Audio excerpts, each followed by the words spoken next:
Welcome to Deep Trope, where we go deep into fantasy and romance books, one trope at a time. We're your two book besties gushing over plot, characters, Easter eggs, theories, and of course, our favorite spicy moments. I'm Rachel, Romantasy theorist. And I'm Kate, lover of all things dark and spicy. And today is the start of our deep dive into Furybound by Sable Sorensen, book 2 of the Wolves of Ruin series. This episode will cover chapters 1 through 18 of the book from the perspective of two people who have read the full book. So that means spoilers for both Direbound and Furybound.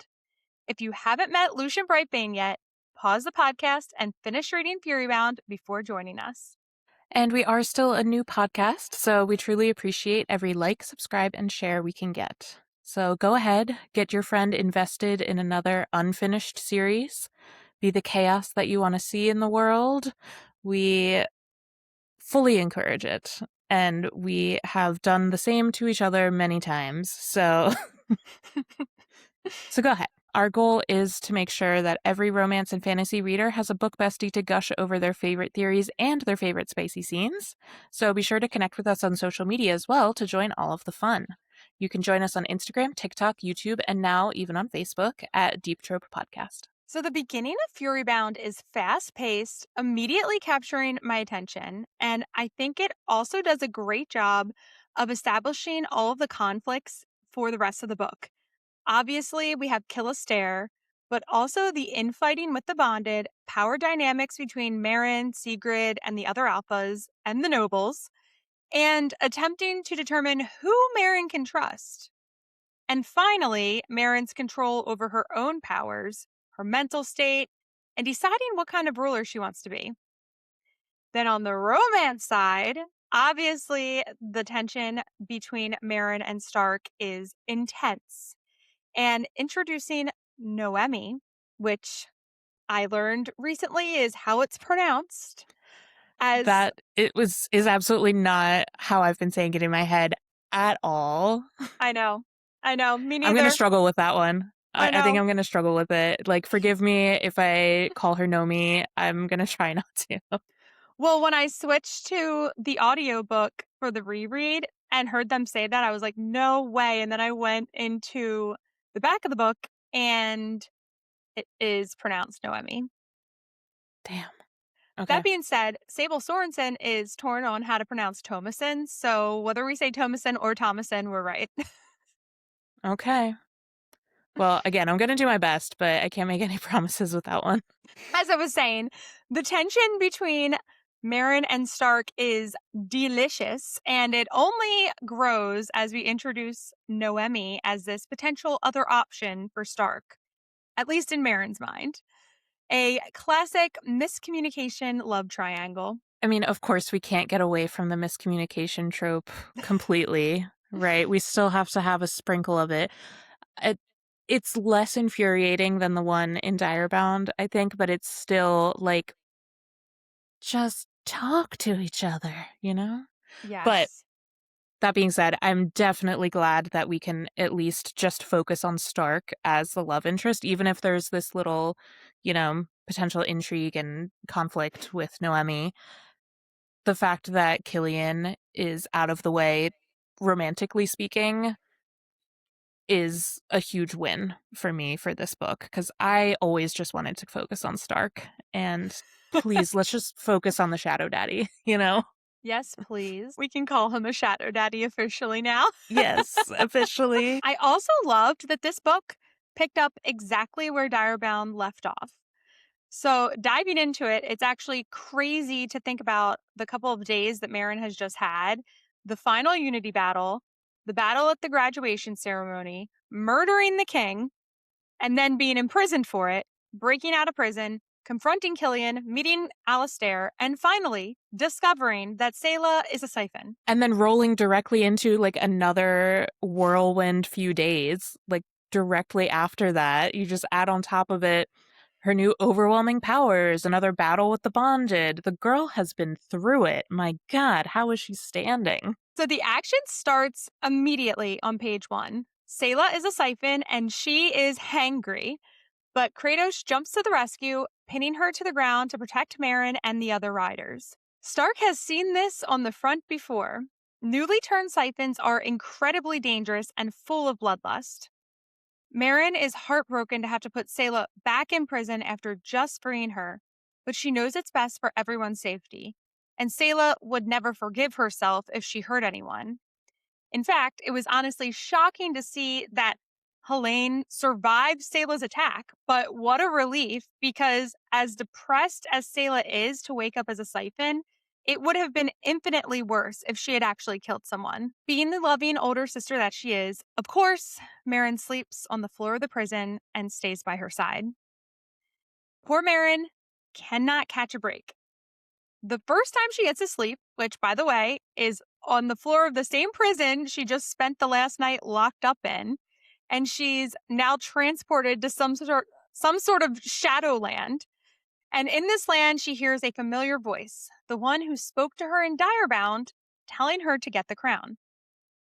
This is the first time that this voice is described as male. And reading this, I was shocked. All through Direbound, we assumed it was a female voice and theorized that it was Lumina, the faceless goddess. Having finished the book, we now know it's Nocturne. But what were your thoughts here?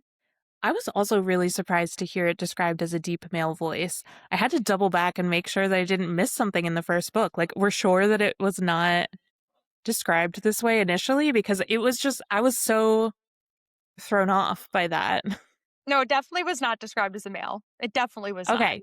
That's what I thought. Yeah. So yeah, I was very surprised because again, we've heard this voice so often and we had just kind of projected our theory onto it, but um yeah, we had theorized that it was the goddess speaking, not the god. And I feel like if we had known the voice was male in the first book, it definitely would have raised our suspicions more. Like, we probably would have questioned the motives of whoever or whatever was speaking and would have not necessarily assumed that they were trying to help her. Because I know that there were a few times when that voice came up and was like telling her things that we were thinking, okay, it's trying to help her, it's guiding her in the right direction to, understanding more about herself. And that still might have been true, but like we definitely would not have I feel like if it had been described as this kind of deep ominous voice, I don't know that we would have assumed the best intentions. No, absolutely not. And if they had said it was a male, we would have thought it was Cyril. I think we definitely would Oh have thought it was yeah. Cyril or potentially Killian at different points. Yeah. Yeah, like a man whispering in your head, you just assume Yes. nefarious things. Yes. So in this scene, we learn that Meryn has opened some kind of door that cannot be closed. And the next time she ends up there, Killian is there too. This ends up becoming a major problem for Meryn in this section of the book. She's terrified to go to sleep and end up back in this shadow realm with Killian. What sort of realm do we think this is? We learn from her mother's delusion at the beginning of Direbound that Nocturne is trapped, and when he is freed, he will tear the world apart. And at the end of the book, we learn that both Meryn and Stark have had access to this place where he is trapped. Thoughts on what this world is and how Nocturne got there? Like, do you think that Astrion potentially placed him there? I believe so. Like, I feel like that makes the most sense. My first thought, once we learned that this is where Nocturne is trapped, was that it was a realm created by another god to trap him. Because I feel like we know from mythology that the only way to imprison a god is by a creation of another, potentially more powerful god. Hmm. Like, I feel like that's the only being that would be strong enough to, like, hold him in any kind of place against his will. So I feel like it has to be another god that created this realm for him to languish in. Interesting. I wonder how he did it. We'll have to start theorizing about that. Do you think Yeah, that. Oh, go ahead. I'll have to brush up on my Greek mythology to see how, because I feel like like the Greek and Roman gods, there was always so much infighting between them that I'm Uh-huh. sure that there's a story of them capturing and imprisoning each other, right? I'm sure, yes. Do you think that this realm is called Ruin? I mean, we know the name of the third book is Ruinbound. So I feel like it would make sense. It's the only way Yeah, that I think that I'll accept the name of the third book because, I mean, Rachel had her theory that it was going to be named Godsbound. still I'm livid s- that it's not. I'm I agree. I felt like that would have been a perfect name. Having of course never read this third book that doesn't With exist no yet, context of but the book at with all. no We know context, exactly what the name should have been. I think it would have been perfect. Um, but I think, it would make sense because having ruin be a place and not just like a state of being, I feel Hmm. like would make it a little bit more substantial to be the name of the book.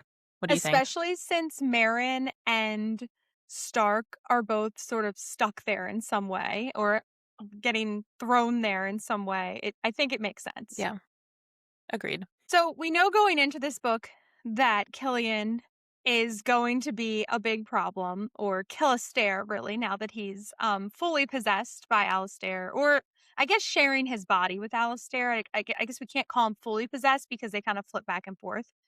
It's sort of like a Lord Voldemort Quirrell situation, Professor Quirrell.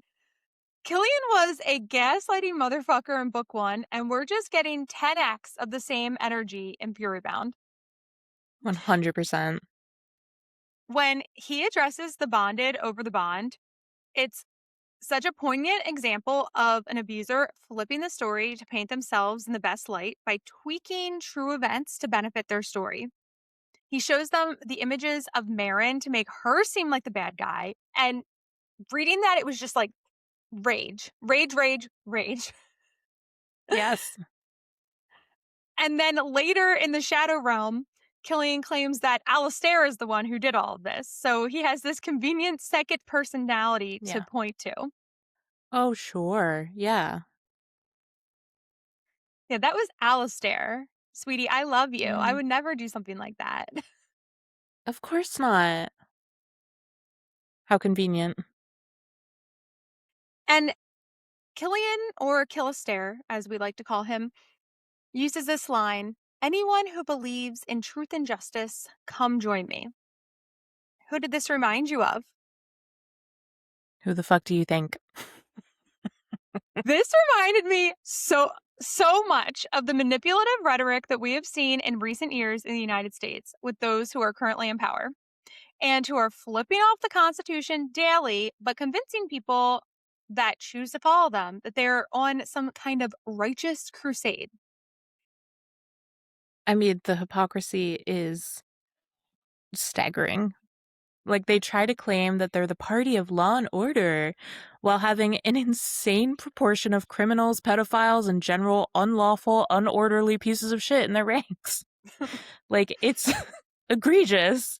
They're literally led by a convicted felon. Like, how?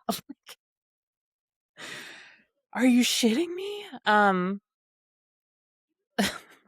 They even pardon people who do objectively horrendous crimes, like violent, horrible crimes, and they pardon them. Like, how are you going to be law and order and then pardon people for doing terrible crimes? How does that work? Great So yeah, question. um I, at the risk of this turning into a political rant podcast instead of a romantasy book podcast, I'll just say, yeah, this kind of claim definitely feels like an attempt to mask their obvious misdeeds by pointing the finger elsewhere. And I'd like to claim that it doesn't work, but we know it fucking does. It's a brilliant way to get people to forget everything they once knew or believed in and emotionally rally behind something that actually goes against their core beliefs. So, this forces Meryn to finally address the bonded. She can't wait any longer, and she goes to the arena to address them in the same silk gown that she was wearing in the memories Killian just shared through the bond. And I just thought, doesn't it seem odd that she waited until the next morning when he forced her hand? At the end of Direbound, when she projected the truth to Gregor and Helene, I assumed that she shared that with all of the bonded. Why do you think Sheena and Nasa only shared with them and not everyone? I think at that moment, it felt like they were just doing damage control, like, these people had just witnessed something that they were like, "Oh my god, like, I can't let this get out. We have to just" like, there wasn't, like, that strategy behind it. It was just like, "Okay, I need to stop this from becoming an even worse situation than it already is, and they can't go around screaming about Saela being a Siphon." So, it was like in my mind, they were just still in survival mode, and I'm not sure that they were thinking much about the overall strategy yet. I know we were attempting to not make this a political podcast, but it just reminds me so much of Democrats. It's hard not to. It reminds me so much of Democrats being always late to the game with the political strategy and messaging, which is infuriating IRL, but especially reading a book about a woman who is supposed to be the Strategos Alpha. She's supposed to know what to do.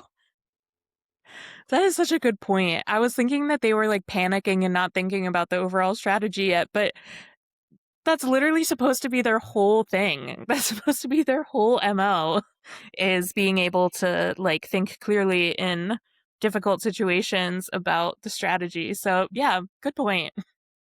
Come on, guys.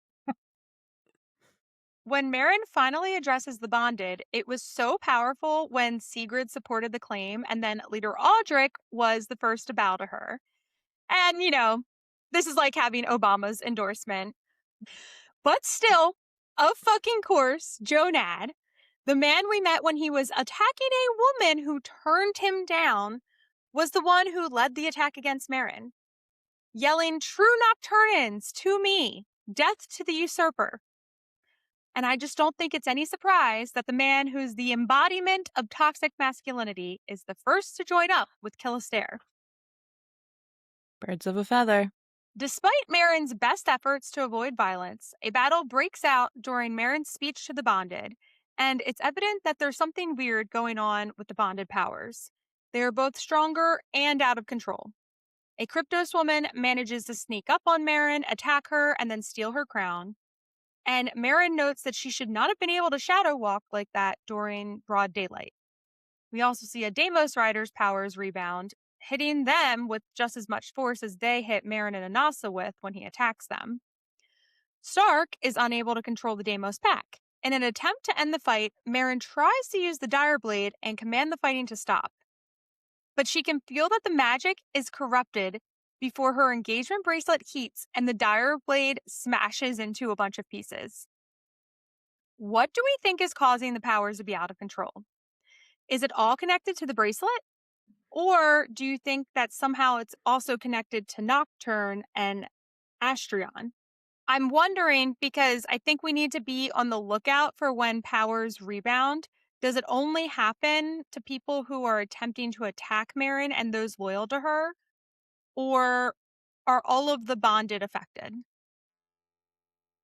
So there were only two specific points that we actually saw, like, in battle, the powers rebounding, and that was in this battle, we see it rebound on the Deimos rider, but then we also see it rebound on Sigrid. So when, like, Meryn is connected to her mind and Sigrid is fighting, like, right before the end, um, we see Sigrid's power rebound on her. So I don't think that it's only affecting those attacking Meryn, but it's inconsistent enough that it's hard to tell if there's any real logic behind it. Like, I Mm. assume that the instability of the powers is due to the corruption introduced by the bracelet. So, I don't know. I think that it's just general instability. And it was Tormund that she was fighting when she died, right? It was Tormund and Jonah. Fucking Jonad. Yes. Yeah. Okay. Yeah, because that makes sense. Like, I was thinking how, how Killian said his powers are rent from Meryn's. And so if you can't attack, and how in Direbound, Stark tried to attack Killian and his powers rebounded against him. So in the same way that a Deimos couldn't use their powers against Meryn, they couldn't use their powers against one another. I don't know. It's messy. Sounds like it's messy. Not consistent. Shoddy magic. Considering the Siphons ruled over the direwolves with the Direblade for hundreds of years, doesn't it seem strange that the Thrall bracelet is what caused the Direblade to shatter? Do you think Killister forced it to shatter so that Meryn couldn't rule over the packs properly? Thinking about what we know of the Dire Blade, I don't know that we have the full story of how it came to be or what its true purpose actually is, right? Like, what we know about the Dire Blade and its history is that the Faceless Goddess gave the humans the Dire Blade as a way to balance the power between them and the wolves. But we know that pretty much everything that Meryn learned about the origins of Nocturna was a lie. So, do we really know where the Dire Blade came from or what its true purpose really is? Like, based on the way that he was able to reforge the blade at the end of the book, I assume that Nocturne created it originally and likely had a hand in shattering it, but I'm just not sure his motives. Well, you know how I'm obsessed with that ruby in Leader Aldrich's store? Yes. And it's described as a wolf head with a ruby eye. And you know what the Dire Blade is described as multiple times in Dire Round? A wolf headed pommel sword.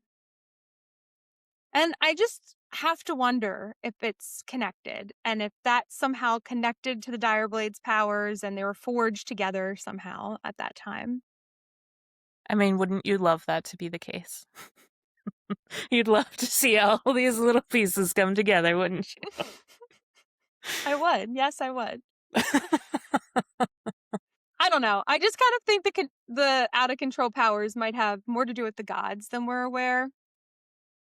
From the memories we see later in the book, it seems like Nocturne controls the wolves, which leads me to assume Astrion controls the Siphons. And as Nocturne grows stronger, if somehow that's connected to the powers becoming stronger through Meryn as the conduit, and then also if because the Siphons are the ones, like the Siphon magic is the one corrupting the direwolf magic, if it has something to do with like those two crossing paths. I mean, there's definitely way more that we need to learn about the gods. We get glimpses of it in this book, but obviously that's what the third book is going to be all about. Yes, Um, yes, yes. But we'll keep looking out so for clues. we'll keep looking out for it. We have to have our theories going into the next book, of course, but I think that you need to get one of those like boards where you I need a can have whiteboard. your Oh, I need a yarn. conspiracy board. Yeah, you need That's what this you need wall to can have the become. Charlie board. Yeah. The battle finally ends when Meryn, at Stark's encouragement, utilizes her shadow powers. She simply thinks stop, and the shadows kill a dozen warriors. The book starts with Meryn's shadows absolutely out of control, and we learned immediately that they were tied to her emotions, particularly emotions around betrayal, cruelty, and injustice. And they almost have a mind of their own. And here, when she first kills using her shadow powers during the battle, she's very emotional. She literally just thinks stop and watches herself kill a dozen riders. I'm sure this is something we will learn more about in Ruinbound, but I would imagine Meryn's shadow powers are tied to Great Granddaddy Nocturne. As we continue to deep dive the book, we are going to keep an eye out on the types of thoughts and emotions connected to the shadows to see what we can glean about the powers and Nocturne himself. Since the Therions are given access to shadow powers through their deal with Nocturne, I have to assume that the shadow powers are tied to him. Right? Oh, for sure. Yes. And especially the fact that like Stark has very good control over his and Meryn struggles with it. And I think we'll get into that more. Um, but I think it's going to tell us a lot about like her relationship with Nocturne versus Stark's. But as we said, Meryn is going through it in this book, and the shadows are certainly a part of um, the evidence of her mental state, and perhaps maybe even part of the cause behind it. But from finding out she's been a secret queen with incredible powers. Her sister has been turned into Siphon. Her beloved is a Siphon, possessed by an even worse Siphon. The majority of the bonded don't trust her as their leader, and now she is fighting a war on two fronts. And she turns to a familiar way of coping, self harm, which was very disturbing and heartbreaking to read.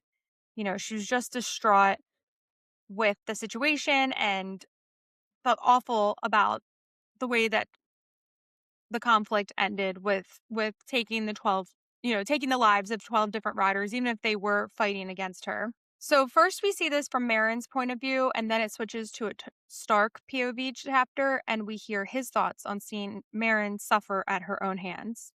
Stark commands her to stop. Hit me, hurt me, I can take it.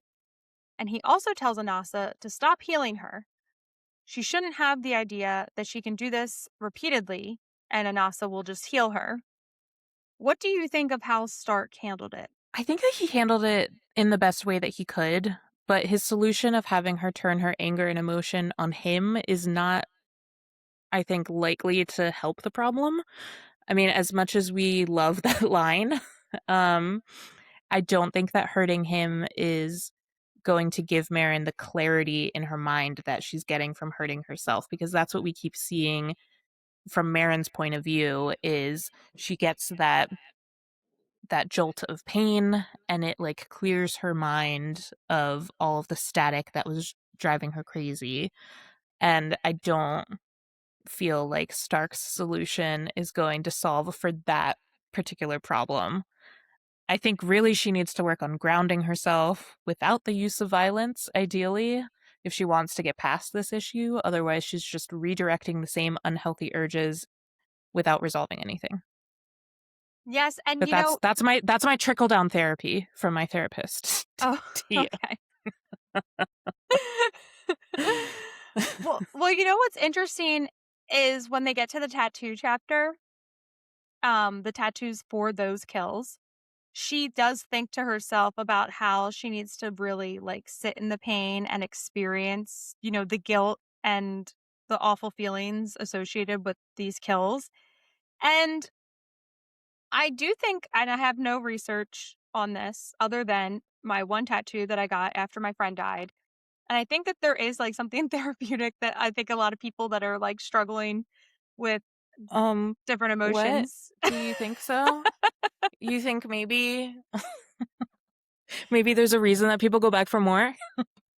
For those of you not watching on video, Kate's showing off all of her beautiful tattoos.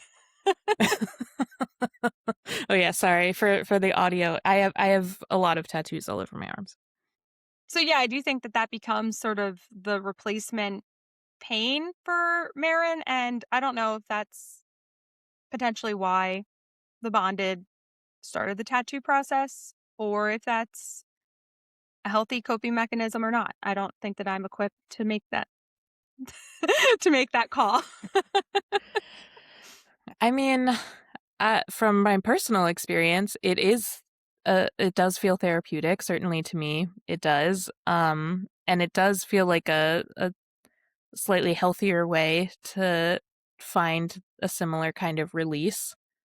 Yeah. Um, so yeah, I get where she's coming from with that for sure. So following this moment with Meryn where he kind of protects her from herself, he she needs clothes. And he says, "You know what? I know just the lady." And he takes her to Eleanor. Matron Eleanor, that's how you say it.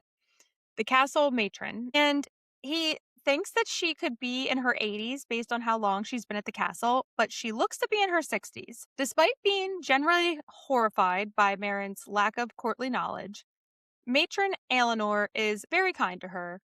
But keep in mind, she served the Valtiers previously. Stark writes it off as her being a survivor and experienced at court enough to mind her actions.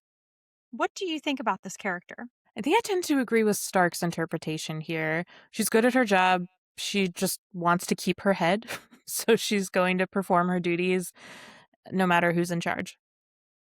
So, are you saying that you do not think that she is a siphon? Because I think that I might think that.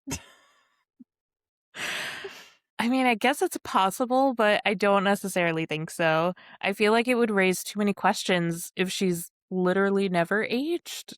You know? Like, I think we she's just learned from so old Lucian that that she. nobody I think it's like when people are old and you don't know how old they are, they're just old. But, like, I don't know. If she never died, even if she just, like, was an ageless old woman, like, I feel like it would still just be too risky to have somebody who has never died and has just always worked in the castle. Yeah. I mean, they had a lot of secrets in that castle though, like they were covering up feeding children to the king. I mean, yeah. That's what I'm saying. It's not impossible, but I just don't know that position. I mean, maybe we learn more about it in the next book, but from what we know in this book, I don't know that position is so important that it's worth the risk of somebody like uncovering their secret. Yeah, I don't know, she's just sus to me. I just Fair can't enough. imagine that she's this 80-year-old woman, which that means that she's seen multiple generations of Siphon kings and like stuck around for it and now is like, "Oh yeah, I'm team Meryn." I don't know. I don't know. I mean, I'm curious what does the White House staff look like, you know? Do they change over every time or is there somebody that's been there since the 90s? I don't know. Well, I think in the past maybe there would be people that would stay around, but I think probably probably not currently. Well, regardless of what we believe about Matron Eleanor, in this scene it becomes very evident that Meryn needs to learn court culture. This is critical for earning the respect of the nobles mostly, but also the bonded who see her as a gutter-born commoner, like Jonad called her. What a sweetheart. Matron Eleanor will help to advise her on her royal responsibilities and the processes for things at court. And the first order of business is selecting her council palace, which we learn is a small group of royal advisors.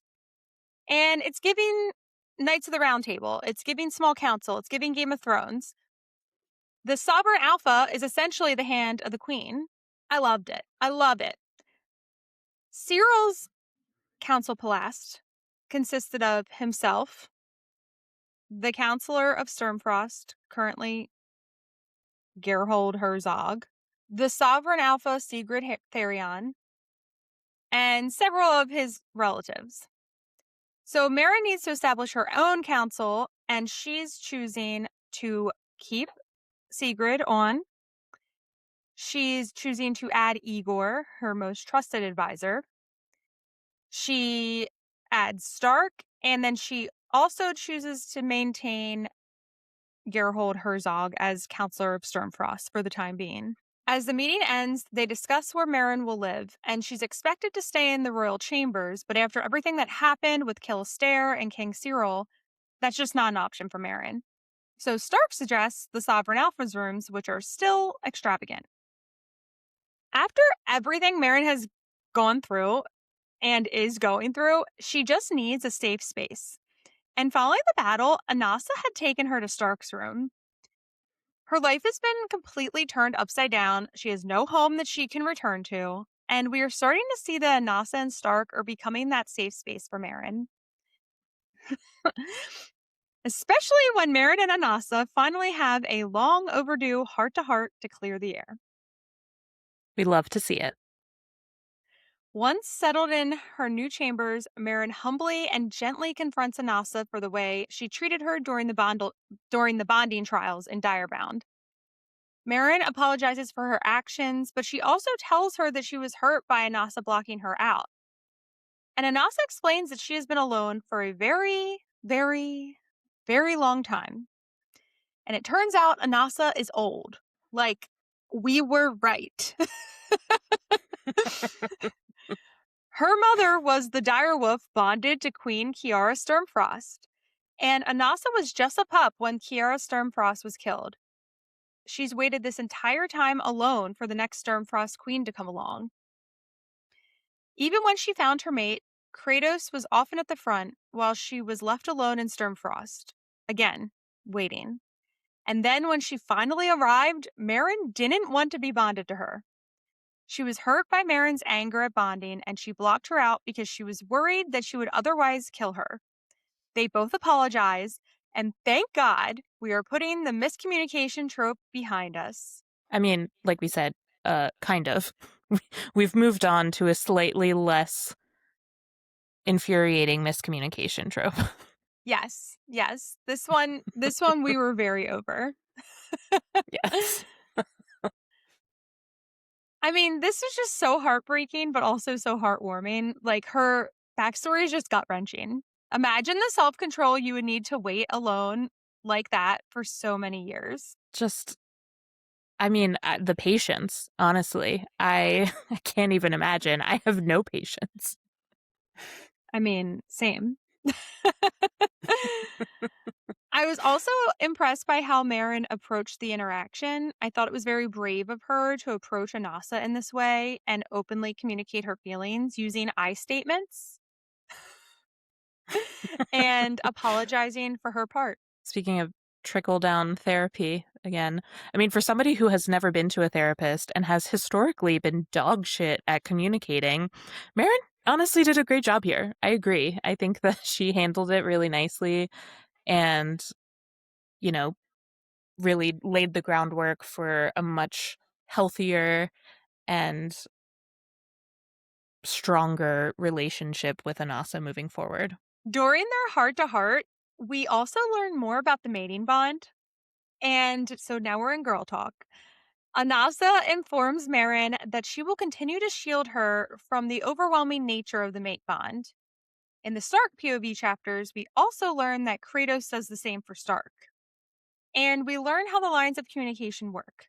Stark and Meryn can reach each other directly, and they can technically connect with each other's wolves too, but they should only do that if absolutely necessary.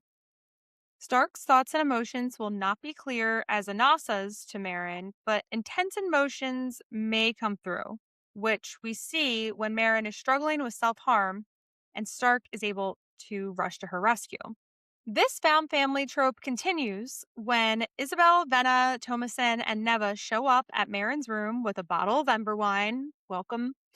Little housewarming gift. And knowing she needs to fill out her council palast with people she trusts, she asks them to all stay back from the front lines and serve on it. Isabel obviously seems like the perfect person to help her plan her coronation, and she's, of course, thrilled. Venna is more hesitant, wanting to do meaningful work, but agrees when Meryn convinces her she'll need a trustworthy spy and someone to research how to get rid of this pesky engagement bracelet. This is just a great reminder of how different these two sisters are. Despite being incredibly close, identical twins, they're really opposites. They just balanced each other out really well. Well, they did. Womp womp.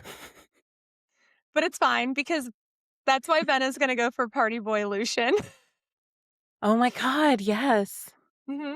Despite trusting her friends, Meryn does not tell them about Saela, even with Venna asking how Saela is doing. I feel like this was an interesting choice. She decided that she trusts them enough to want them on her council and that she needs their help to stabilize things, but not enough to tell them this very crucial bit of information. You know, like I'm not really seeing why they couldn't be trusted with that when she's going to trust them with so much else and she needs them to be able to communicate with her honestly to help advise her. Like, this just seems like a really important piece of that puzzle that leaving it out kind of takes away a lot of the benefit of having these very smart people around you. I don't know. I know. I know. I think she was just in a terrible situation. Like, they do not understand. The Siphons are the bad guys. Like, they do not know that there's nice Siphons out there yet. The Siphons are the bad guys. Like, she's just terrified that somebody's going to end Saela. Yeah. I know. It's just miscommunication again. That night after they leave, Meryn finds herself in the Shadow Realm again, and Killian is there, but Alistair isn't. So it seems like Alistair can't or doesn't want to travel there. So I was thinking about this and trying to figure out why he isn't there with them. I was thinking maybe only people Nocturne wants to be there can visit. Like maybe Alistair isn't invited because his presence there wouldn't serve Nocturne's end goals. Or it could be like a limitation of his current form as a transferred consciousness rather than like a whole being. Alistair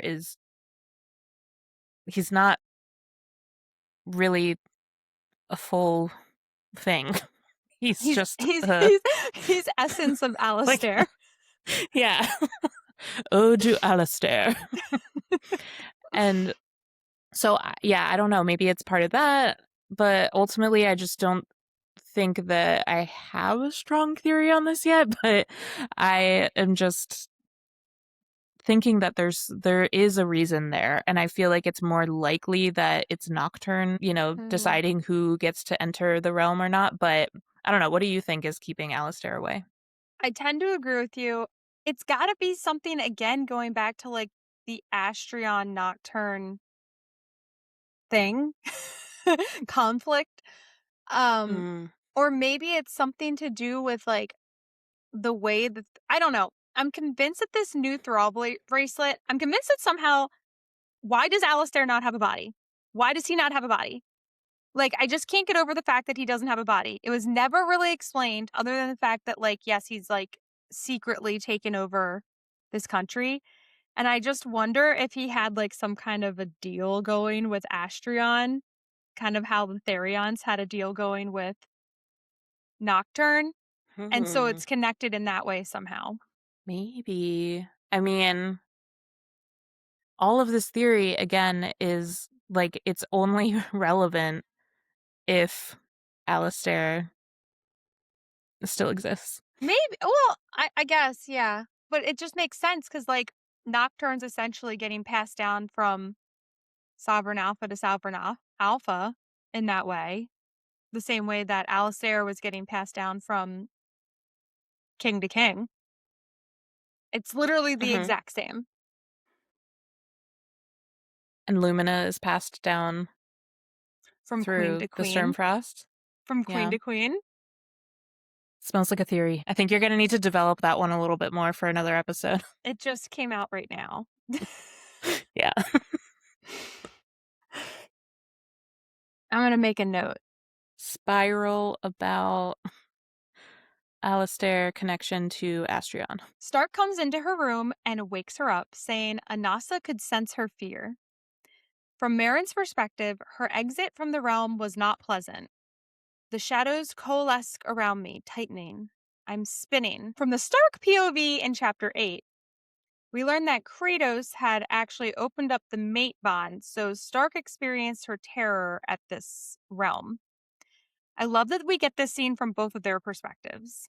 Meryn completely believes that Anasa just communicated to Kratos, telling him Meryn needed help. In the Stark POV, we learn that he doesn't believe her at all. He knows that type of terror was more than a dream. And we also see his intense attraction to Meryn. He is losing his mind at seeing her in a silk nightgown that was riding up her thighs. But then he notices her pigsty of a room and he's put off by her messiness. How did it even get that way in a few hours? And girl, I get it. I am a tornado too. Agreed. I think many of us have had this experience within minutes of like checking into a hotel room and you're like, how did I fit this much shit into a carry-on? Because it's Yes. just spread all over your room and you're just like, I swear I only brought one bag. I don't know. And then it never fits right on the way back. Like, how did I Never. get it in What there? is that?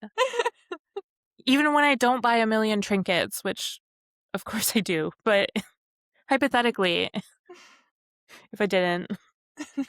Meryn sends Stark away, telling him it was just a bad dream, but she's determined not to return to that space and spends the whole night awake, which we see is the beginning of a series of forced insomnia. Stark, of course, knows she's lying. Of course. The next day, Saela wakes up from her post-Siphon turned slumber, and Meryn visits her in her prison cell.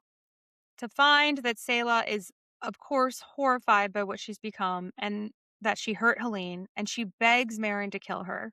And this is, of course, so heartbreaking. With the information that they currently have about siphons, you can understand where she's coming from. She believes she's turned into an evil, murderous monster. Meryn shows the depth of her love for Saela by absolutely refusing this request and reassures her that she will be okay. They will find a cure. And she comforts her and gives her their mother's necklace. She knows it's supposed to protect her, but she doesn't know how. She just hopes it will protect her in some way or at least comfort her. We were very excited to see what happened with this necklace in Fury Round. And while we don't get into its full powers until later in the book, I just want to note this here because we were on necklace alert. Yes, we were. Anasa and Meryn decide Saela will live in her quarters, where Anasa, with the help of Stark, Gregor, and Helene, will watch over her. And I love seeing Anasa become a mother figure to Saela. Despite becoming a Siphon, her true enemy, she loves and cares for her, and this really is her new family now. Anasa also just gives Saela so much leeway with how she interacts with her that no one else gets. Like, no one else can pet Anasa like a pretty puppy, or like, Anasa just lets Saela coddle her in a way that nobody else is allowed to. And I love that. It's I just mean, like she's Kratos just so does too. gentle and loving. Kratos does too, because then, like, later in the book, they talk about how she's been petting them or grooming them with the horse brushes and that she Oh, tried to, like, tie yes. bows in Kratos' hair. Yes. Oh my gosh. I forgot about that. I wish that we got a scene to actually see that, but I mean, yes, I would love it's to in see my Kratos head. with Of course it is, with your movie trailer playing. At least there is one loving mother figure in this book, because Stark's cold and distant mother, Sovereign Alpha Sigrid Therion, has arrived. And when she discovers that Meryn is in her quarters, she isn't concerned at all. She just takes the royal quarters, which is quite a move. It really tells us so much about who she is. She jumped on it so eagerly. And Stark even notes that they should have prepared something else for her because he knows that it's a slippery slope with her. If you give her an inch, she'll take a kingdom. Like, She cold heartedly discusses the situation with Stark, and this is where we really start to learn about their relationship. Sigrid is cold, no nonsense, and incredibly calculated. She openly discusses that Stark should pursue Meryn so that they can proxy rule. This discussion leads to one of our greatest Kratos moments as Stark meets with Sigrid, and she offhandedly remarks that they should perhaps kill Meryn and put Saela on the throne. Kratos tears down her door and attacks her wolf, Genikos. Thoughts on Kratos? Because I I think mean, that I might be attracted to a wolf. listen, I understand. I think you're just a sucker for this trope. The touch her and die trope. I think that's getting you more than the actual wolfiness of it all. But I do really like how much more insight we're getting into Kratos' personality in this book and his dynamic with Stark. It's just so funny to see Stark be the tame one in any relationship. That's such a good point. He's like, I can't control him. He's gonna do what he's gonna do. Now it's time for our awkward family dinner. When Meryn is expected to host a dinner for Sigrid and her traveling party, we meet the rest of our alphas and really see Sigrid's dominance on display. But first, a moment for the fit. Meryn is wearing a silver blue tunic and dark suede trousers, and her hair is in two braids wrapped around the base of her skull, the closest thing that they can get to an updo. And then, of course, she has her crown on top. Isabel goes into full Stacey London mode and approves. It's elegant, but not soft. You couldn't get an Edith Stacey London, so now you're just projecting her onto Isabel. Stacey London just needed to be in Sturmfrost. Or really, Sturmfrost needs Stacey London. I would love to see her and Clinton redo King Cyril's room. I mean, they do have some really great outfits in this whole series so far Hmm. that I really hope we get to see on screen one day. Oh, fingers crossed. When they arrive in the formal dining hall, Sigrid and her party are already there and seated, with Sigrid at the head of the table. This woman is so lucky that Meryn didn't take her out then and there with her unwieldy shadow powers. We meet the rest of her party, the Kryptos Alpha Hannelore Woodward, who is described as a flinty eyed older woman, shorter than Sigrid, but just as severe. The Phylax Alpha Tormund Belrose, described as a hulking man with round features and prominent eyebrows. And Beta Egith, who we all know, but who apparently does not look like Stacey London. Here she is described as deep brown skin and closely shorn hair with a silver streak. Got that wrong in my imagination. That's okay. And finally, we meet our newest side character, Noemi, daughter of Lord Isenfall, described as absolutely stunning, elegant with long legs, long lashes, and a slender neck, curly, vibrantly red hair, emerald green eyes, and full lips. She is a half noble, half bonded Phylax who will serve as a diplomatic envoy to each of the fiefdoms to ensure the nobles will attend Meryn's coronation. Stark arrives last, a fashionably late king, looking fine as hell in dark formal attire, and Meryn has to stifle her reaction. You know he's fine if you audibly gasp. This was me watching Wuthering Heights in the movie theater, and I literally could not keep my mouth shut. I hadn't even snuck in my movie wine like I usually do. I was just soberly fangirling over Jacob Elordi's gold tooth. I hope that we get a fan art interpretation of this moment, but I know that you've got that movie running in your head at all times, so were you just picturing Jacob Elordi in this moment? No, like, because the thing is, like, I don't even think Jacob Elordi is objectively attractive. There's just something hot about him, like the way he plays the character. The character's not even hot. Like they make him less attractive than he is, but it's Jacob Elordi. I don't know. No, I everybody. That's like a big thing in the book talk, bookstagram community. Fan casting, and so many people fan cast Jacob Elordi for like every role because he's tall and has dark hair. And I'm just like, I don't actually see him as any of these characters that we love. No, I mean, he has a certain darkness to him, but not Shadow Daddy darkness. Right. He has, I'd be more apt to cast him as like Jonah than Stark. honestly, I see that. I see that a lot. I'm not caught up on Euphoria, but from all the memes that I've been seeing, I see that a lot. Noemi jumps up and yells, Val Stark, and he greets her as Mimi and hugs her while making eye contact with Meryn, who is wildly jealous. And then Stark sits next to Noemi, and they giggle and whisper together. Hello, love triangle. And why is Stark staring at her when he hugs Noemi? It's just weird. He's giving total fuckboy energy here, and I do not approve. Also, do we ever get an explanation of why she calls him Val Stark? It just feels like an odd nickname to me. I wondered if it was his full name, but I would imagine hard ass Sigrid would use his full name. So then I looked up references to Val to see what it could mean.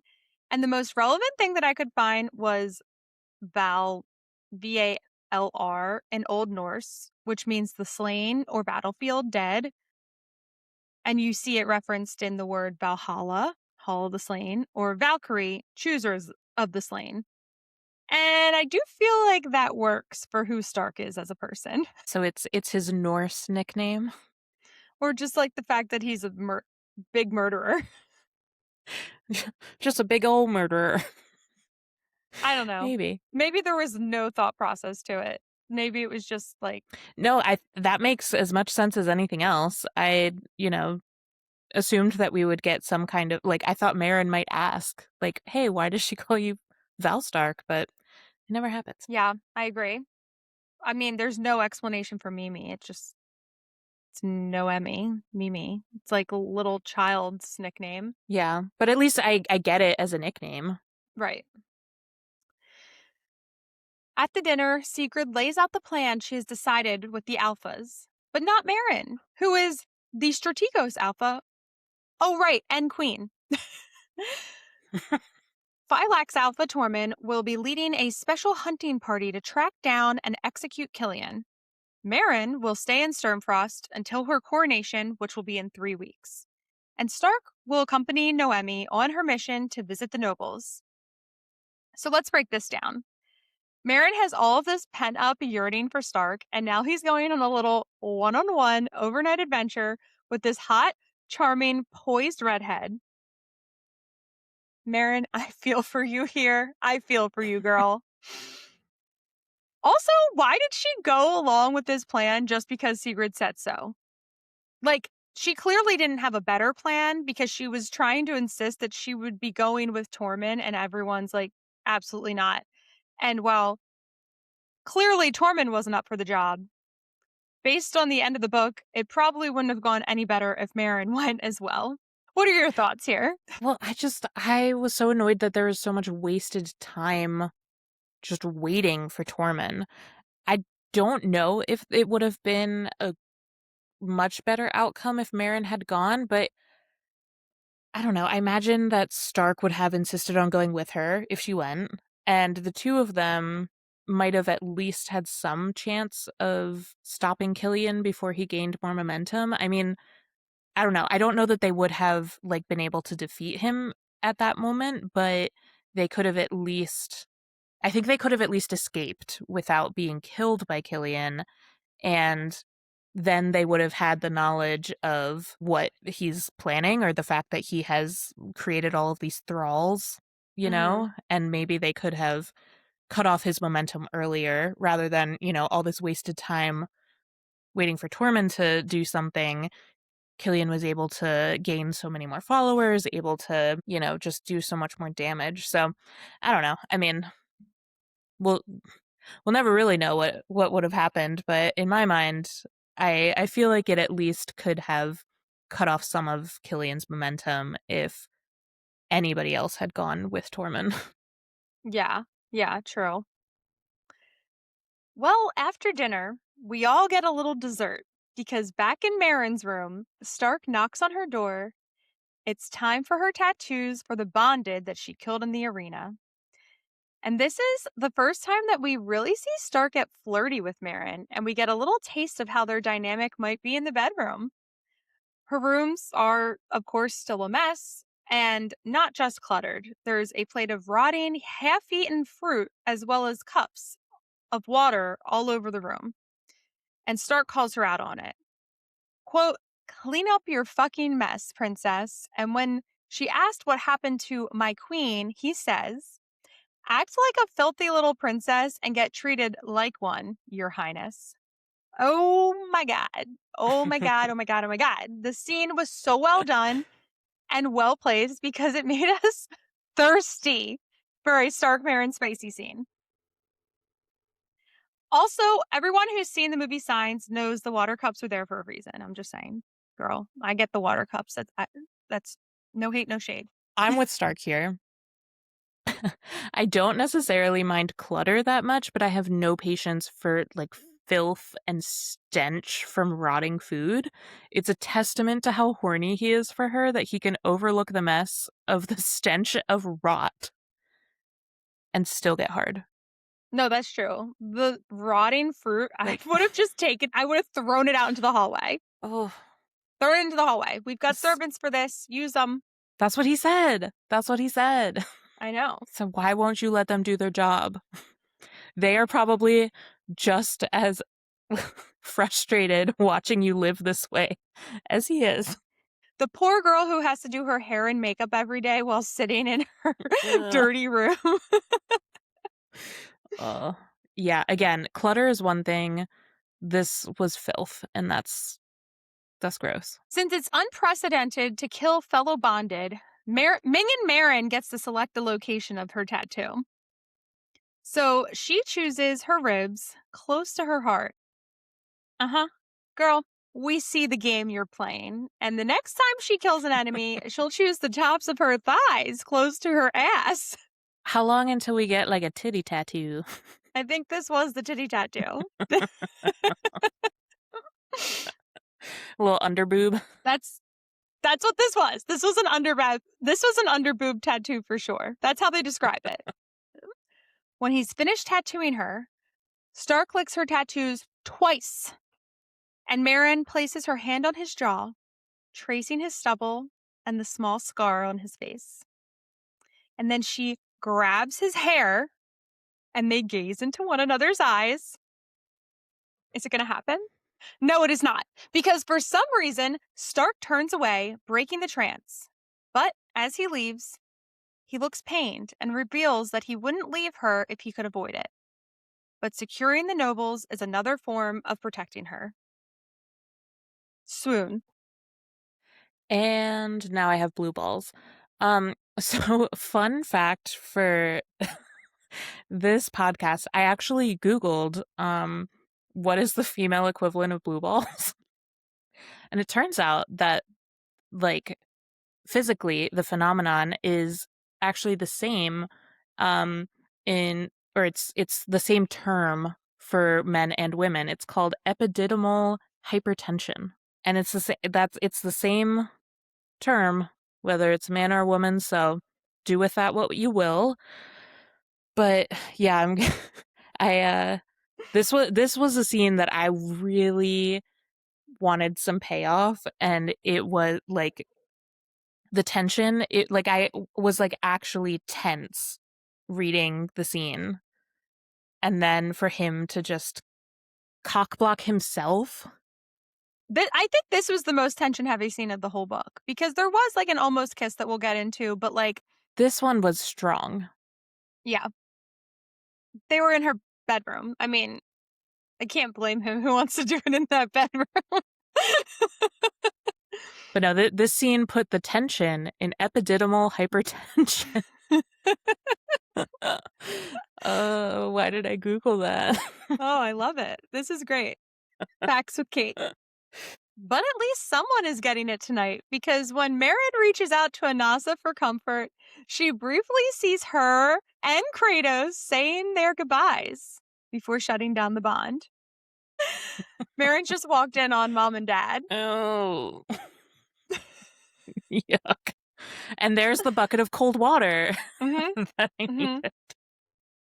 Like when you put it that way, no thanks. Setting aside the spice, let's discuss the actual tattoo. The finished product is described as interlocking runes incorporating each of the 4 pack symbols. During our Direbound deep dive, we theorized that the tattoos are more than just tattoos, they are some kind of rune. And while we didn't see that happen in this book, this tattoo is giving me hope that we'll still get it in book 3. Because if we're fighting the gods, I think we're going to need access to a different source of power. I agree. I also feel like this is one of the only times that they are specifically called runes rather than just being described as runic. Yep. Right? Mm-hmm. So I'm still clinging to this theory as well. Sable Sorensen. You didn't listen to us about the title. Don't squander this opportunity with the runes. In addition to Rune Watch, we're also on Jewel Watch. So Sigrid summons Meryn to the royal suite, where Meryn is horrified by the opulence. And there are taxidermied animal heads on the walls with jewels for eyes. Do you think that this was just the Valtiers being disgusting broligarchs who waste money on dumb shit while people starve? Or do you think that this is part of our Ruby Watch? It could always be both, but I'm mostly leaning towards the first one. I don't know. I think when you're talking about different sources of power and things like that, maybe the jewels come back into it, like the rubies come back into it, but at this stage, it feels just like a horrific display of opulence, like Meryn thought. Yeah. Yep. Well, either way, Sigrid and Meryn agree that the riches will be sold to the nobles and the proceeds will go to help the citizens in need, which is great. Unless these were some sort of thrall jewels that are now in the possession of all the nobles. Whoopsie. In this one on one with Sigrid, Meryn learns that Sigrid will train her in her new powers over the next 3 weeks, while matron Eleanor will train her in court etiquette. And she will need to meet with the mother priestess who will conduct her coronation. Do most people call meetings one-on-ones, or is your corporate speak showing? I mean, it was a one on one with her direct report. Let's circle back. She just wanted to touch base. Meryn, tell me about your KPIs. Sigrid gives Meryn a dump on how her powers will work, and oh yes, we were right about Meryn the Powerful. In our Direbound deep dive, we theorized that Meryn would have all of the pack powers as the Sturmfrost Queen, and ding ding ding, this was correct. As Sturmfrost Queen, Meryn is the conduit of all power, which is why all of the bonded are stronger now. But it's also why the magic is out of control. Killian is warping the magic of all of the bonded through Meryn. But where is this power coming from? Is this coming from Nocturne or somewhere else? I'm thinking that as descendants of gods, I believe the Sturmfrost line likely has powers of their own, of some sense, maybe. But there's also a good chance that the gods are adding to the powers to aid in their own infighting. You know, like they're kind of throwing their weight in to make things go the way that they want to help their own desires. That's interesting. So a little bit of both. Mm-hmm. Like, Mm-hmm. I do feel like Meryn has and the Sturmfrost line just has some innate power that is not only beholden or gifted from a god because she's a descendant, right? Yeah, like she is a god, right? Yeah. That's I that's am what a we think, god. right? In the words of, I can't say it. You haven't read everything. But you guys know. If you know, you know. I am a god. If you know, you know. Rachel, I don't know.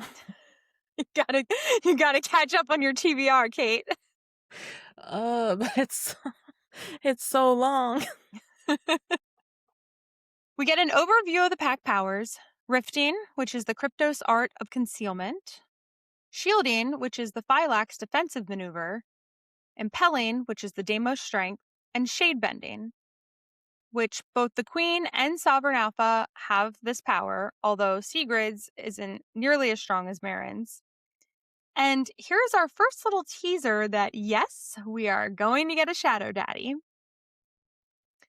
And foresight. While all strategos have the ability to predict the outcome of different battle tactics, as Queen, Meryn can look even further into the future to determine different outcomes.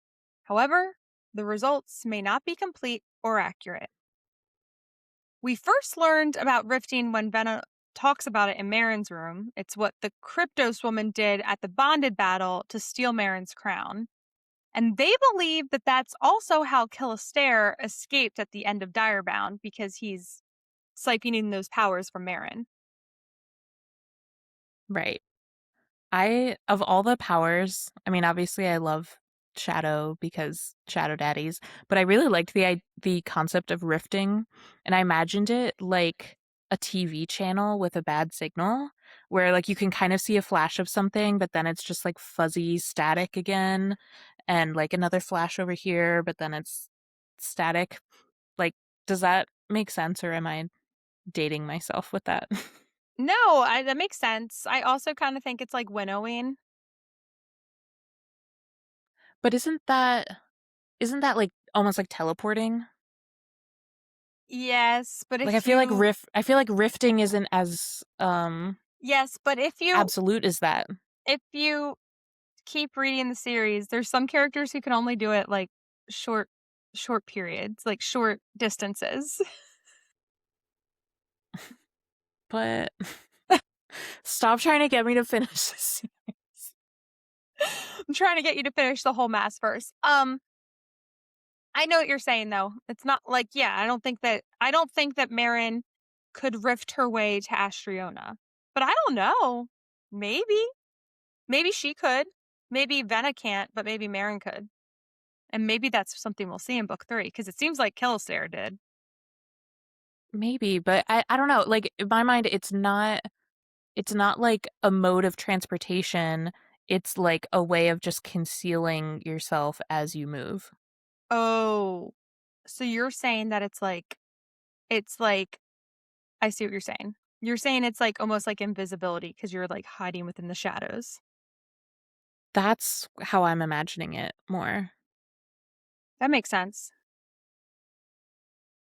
But so are shadow walking and rifting the same thing, or are those two different powers that they have? I I don't know. Now I'm not sure. I think it's the same thing. It has something to do with the light because they're essentially hiding within the shadows. And then at the end of the book, we see how Venna shifts the mic different places. We also learn how the communication bonds work. Meryn can keep open communication with any rider, and they can respond for as long as she keeps the line of communication open. However, Meryn must initiate the conversation. The only exception is the mating bond, which allows two-way communication. While riders can put up a wall, like we saw Meryn do with Anasa in Direbound, Meryn has the power to overcome individual boundaries.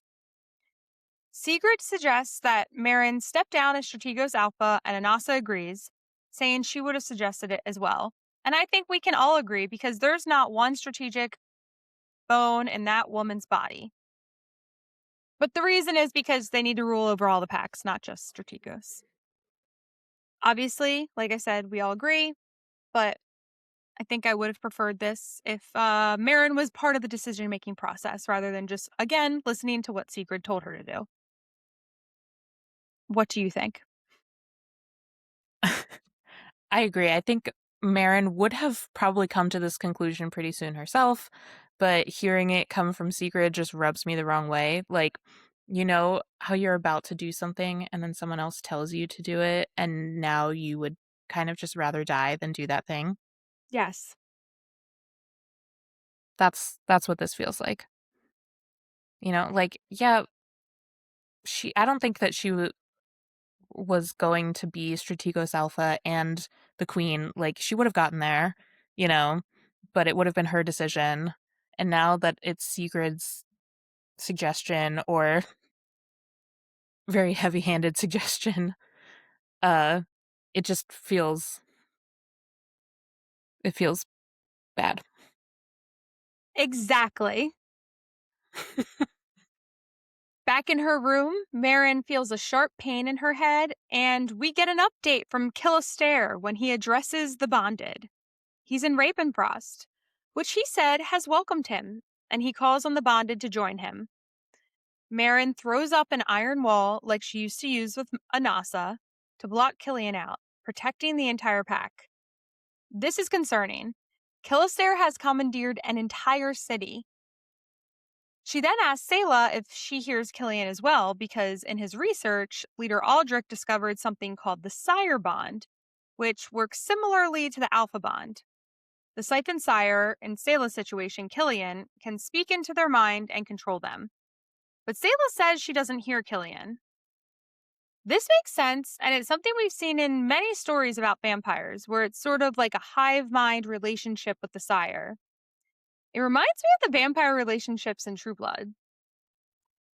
It's also heartbreaking because Meryn has to constantly wonder if Saela is actually just a spy for Killister. Yeah, like we had theorized that the necklace could protect Meryn from being controlled by the siphons, like in our Direbound coverage. So I still had that in my mind when she gave it to Saela, but it's still so hard to trust what it actually does when we don't know for sure at this point, Like we didn't know what the protection power actually entails or if it actually does have protection power. You know, like at this stage, I was still so suspicious that she would become some kind of sleeper agent that would awaken at like the worst possible moment. Yes. And I was still just waiting for that to happen, even though, you know, in my mind, I was like, well, you know, she has the necklace. Maybe that's doing something. Maybe she is safe, but I didn't trust it. Oh, no. Yeah. I mean, we were thinking this even at the end of Direbound, like she was going to be a sleeper agent. So I think we were both Yeah. like, oh no. So the next big trope we get is the dead parent trope. We get another Stark POV chapter during Stark and Noemi's trip to Isenfall. And we learn that Noemi and Stark grew up almost like siblings, raised by Stark's Aunt Gertrude, since they both had one dead parent and one that was busy with their position slash and or hated them. So they basically trauma bonded over their shitty parents. 100%. We learn that Stark's father was a Phylax soldier who died before he was born. And as we know, no body, no crime. So when I read this, I immediately wondered if that was true or if Stark's dad was actually a god. Now that we know that he is basically possessed by Nocturne and that's where his powers are coming from, I'm inclined not to believe this. But what do you think? Is it a red herring or something more? I was suspicious here since we've already had one dead parent turn out to not be dead. But in this case, I did tend to believe it because of Sigrid. Like, she totally seems like the type to get a sperm donor.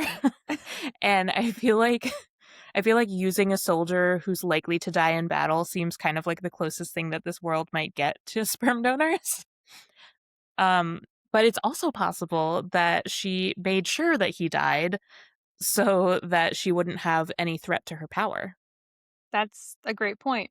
Or if So, Nocturne made sure that he died.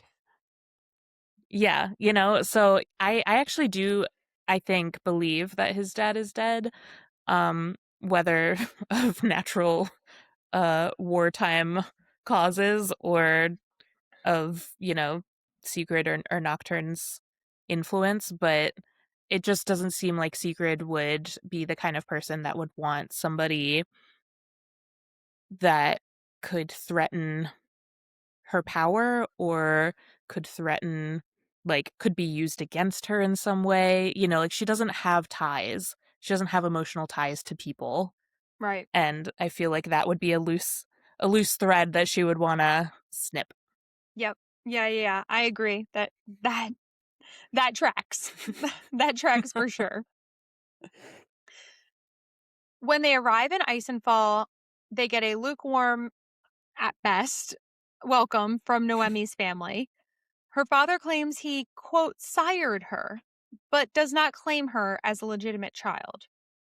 At dinner, Noemi is annoyed by the gross song the entertainers sang about a cheating wife that cried 7 tears. And we learn later in the book how important that song is, but we'll save that for another episode. I love this part of the book. I definitely noted the song on my initial read because, as we said before, songs always have meaning in fantasy books. And historically, it makes sense. Traveling minstrels would bring news through songs. And this sounds like a much better way to learn about the horrors of the day than threads, which I would say is the modern equivalent.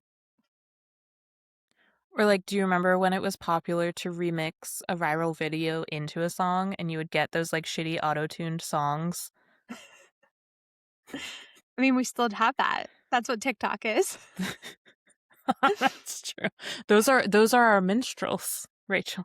I'm a never Trump guy. I'm a never Trump guy. I never liked him. You don't know that song? I'm Or not on TikTok. If it hasn't made its I'm way looking for I'm looking to for a man reels in yet. finance. You know this one. I'm looking for a man in Oh, I do know that finance. one. What is it? How's Trust it fund. go? Trust fund. Do it, do it, do it. Okay. I'm looking for a man in finance with a trust fund. 6'5", blue eyes. Yes, like that. Yeah, if it makes its way to Instagram on Reels, I will see it. I as a true millennial, that's where I get my TikToks is weeks later after they've been viral on Instagram. I did not know that Never Trump guy has not made it to Instagram. That's a great Not that song. I've seen, not in And there's my a whole algorithm. dance. I Oh don't my know. god. There's a whole dance. You would love the dance. I mean, I'm surprised if he's made it to Instagram, I feel like it would have shown up in my algorithm because my algorithm is like 70% hate the government, 30% romantasy. So Yeah, but Meta is kind of weird sometimes about the political stuff. Maybe they didn't that's push that true. one out. They're very much in Trump's pocket. So Speaking of oligarchs, Stark discusses the coronation with Lord Icenfall, who echoes the statement from Killister about Meryn being a usurper, saying her claims of the Valtiers being Siphons is dramatic. And he asks what he would get out of supporting Meryn over Killian. Noemi's cousin taunts her about her history with King Cyril, asking if she plans to sleep with Meryn now that she's queen. And this was our first hint that Noemi had some sort of a secret. I assumed that it was that she was a lesbian, which it turns out is the case. But there's more here with her history with Cyril that we learn later, unfortunately. the clues that we have at this point are that we have Stark lamenting about how he couldn't protect her from what happened, and that it involved King Cyril. So, knowing what a creep he was, we can connect the dots. Yeah. It was, a pretty direct connection. Yes, I just missed it. On my first read. I mean, I wasn't like shocked. I thought there was some sort of a sexual assault that happened. Yeah, it wasn't obvious to me that that she was King Cyril's chosen or whatever. Well, we get yet another touch her and die, keep her name out of your mouth moment when Stark quickly beheads this cousin, making it clear that if Lord Icenfall doesn't stay in line and attend Meryn's coronation, that he'll make them suffer. Lord Icenfall agrees to attend and support Meryn. Oh, I haven't here. Mock her and die. Mock her and die. I like that. That's our new Mm-hmm. trope. Mock her and die. Yeah, it doesn't even have to be that serious, you know? Right. You don't have to threaten her life. You don't have to touch her in any way. Just make an off-color joke about her. Bye. Meryn reaches out to Stark through the bond, having felt his explosion of anger seep through the barriers in their connection. And she warns Stark that she does not want him to use violence and threats to get nobles to support her claim to the crown. To which I say, why would you have sent him then? You knew who he was when you sent him. Stop trying to change him. Back in Sturmfrost, Meryn's training is going surprisingly well. On all but her shade bending, she's able to easily master all of the other pack's powers. I wonder why shade bending is so difficult for her. And later in the book, it's easy for Stark. So I think our theory is that shade bending definitely comes from Nocturne. And I'm wondering if it's the only power that comes from Nocturne. And then the rest come from another power source, perhaps Lumina. I think it's a good theory. Like, his power does not come naturally to her since she's not his direct descendant. I think she is his direct descendant. Isn't she the descendant of the child that Nocturne and Lumina had? Was that Nocturne and Lumina's child? Oh, do you think it's a child that she had with Astrion? Maybe. And so then how is she getting his powers? How did she get Nocturne's powers then? That's a great question. I don't know. I haven't thought about that. We'll think about this more. Yeah, we'll have to flesh this one out a little bit more. It's a half-baked theory Put it on on my the part for board. sure. Who are Meryn's great great granddaddies? Her godparents. godparents. When he says that you can't stay with the baby, he says, like, oh, my wolves will watch over her. And that's when he makes the deal with the Therions, I think. Yeah. Yeah. And why are the wolves his? Because shade bending doesn't come from the wolves, because nobody else can do it. We need to I think this is episode 1 and we need to work put this this out a on the little bit board. more. We need to put this on the board. We'll come back to this. Get your yarn ready. We're making some connections. Meryn meets the mother priestess for the first time. And welcome, religious zealot. The woman moves to snatch her crown and reveals that the opal in it is called a goddess tear. Meryn notes that the mother priestess wears one on her ring. Red flags. Red flags. You had me at religious zealot. We learn here that the legend said the Siphons eliminated the tears, and Meryn wonders if she's referring to the Siphons in Astriona or the ones who ruled Nocturna. In theory, as Anasa pointed out before their meeting, those who worship the faceless goddess should be Meryn's supporters, wanting the old rulers restored to power, especially since, as we learn later, Meryn is a descendant of said goddess. Instead, the mother priestess becomes a dangerous disciple of Meryn's enemy, Killian, and even arms him with her tear and attempts to secure him with a weapon of mass destruction. I would just love to meet Sable Sorensen because it's just such a perfect example of Christian nationalism. And all of the supposed Christians worshipping a false god who is arguably the most ungodly man in the country. You said it. You said it. Just make it make sense. Make it make sense.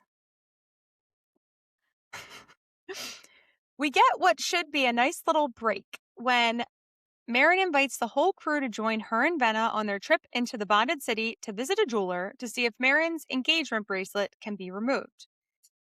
And here we learn more about how the bonded view Meryn's claim to the throne, as well as a new dynamic within their friend group.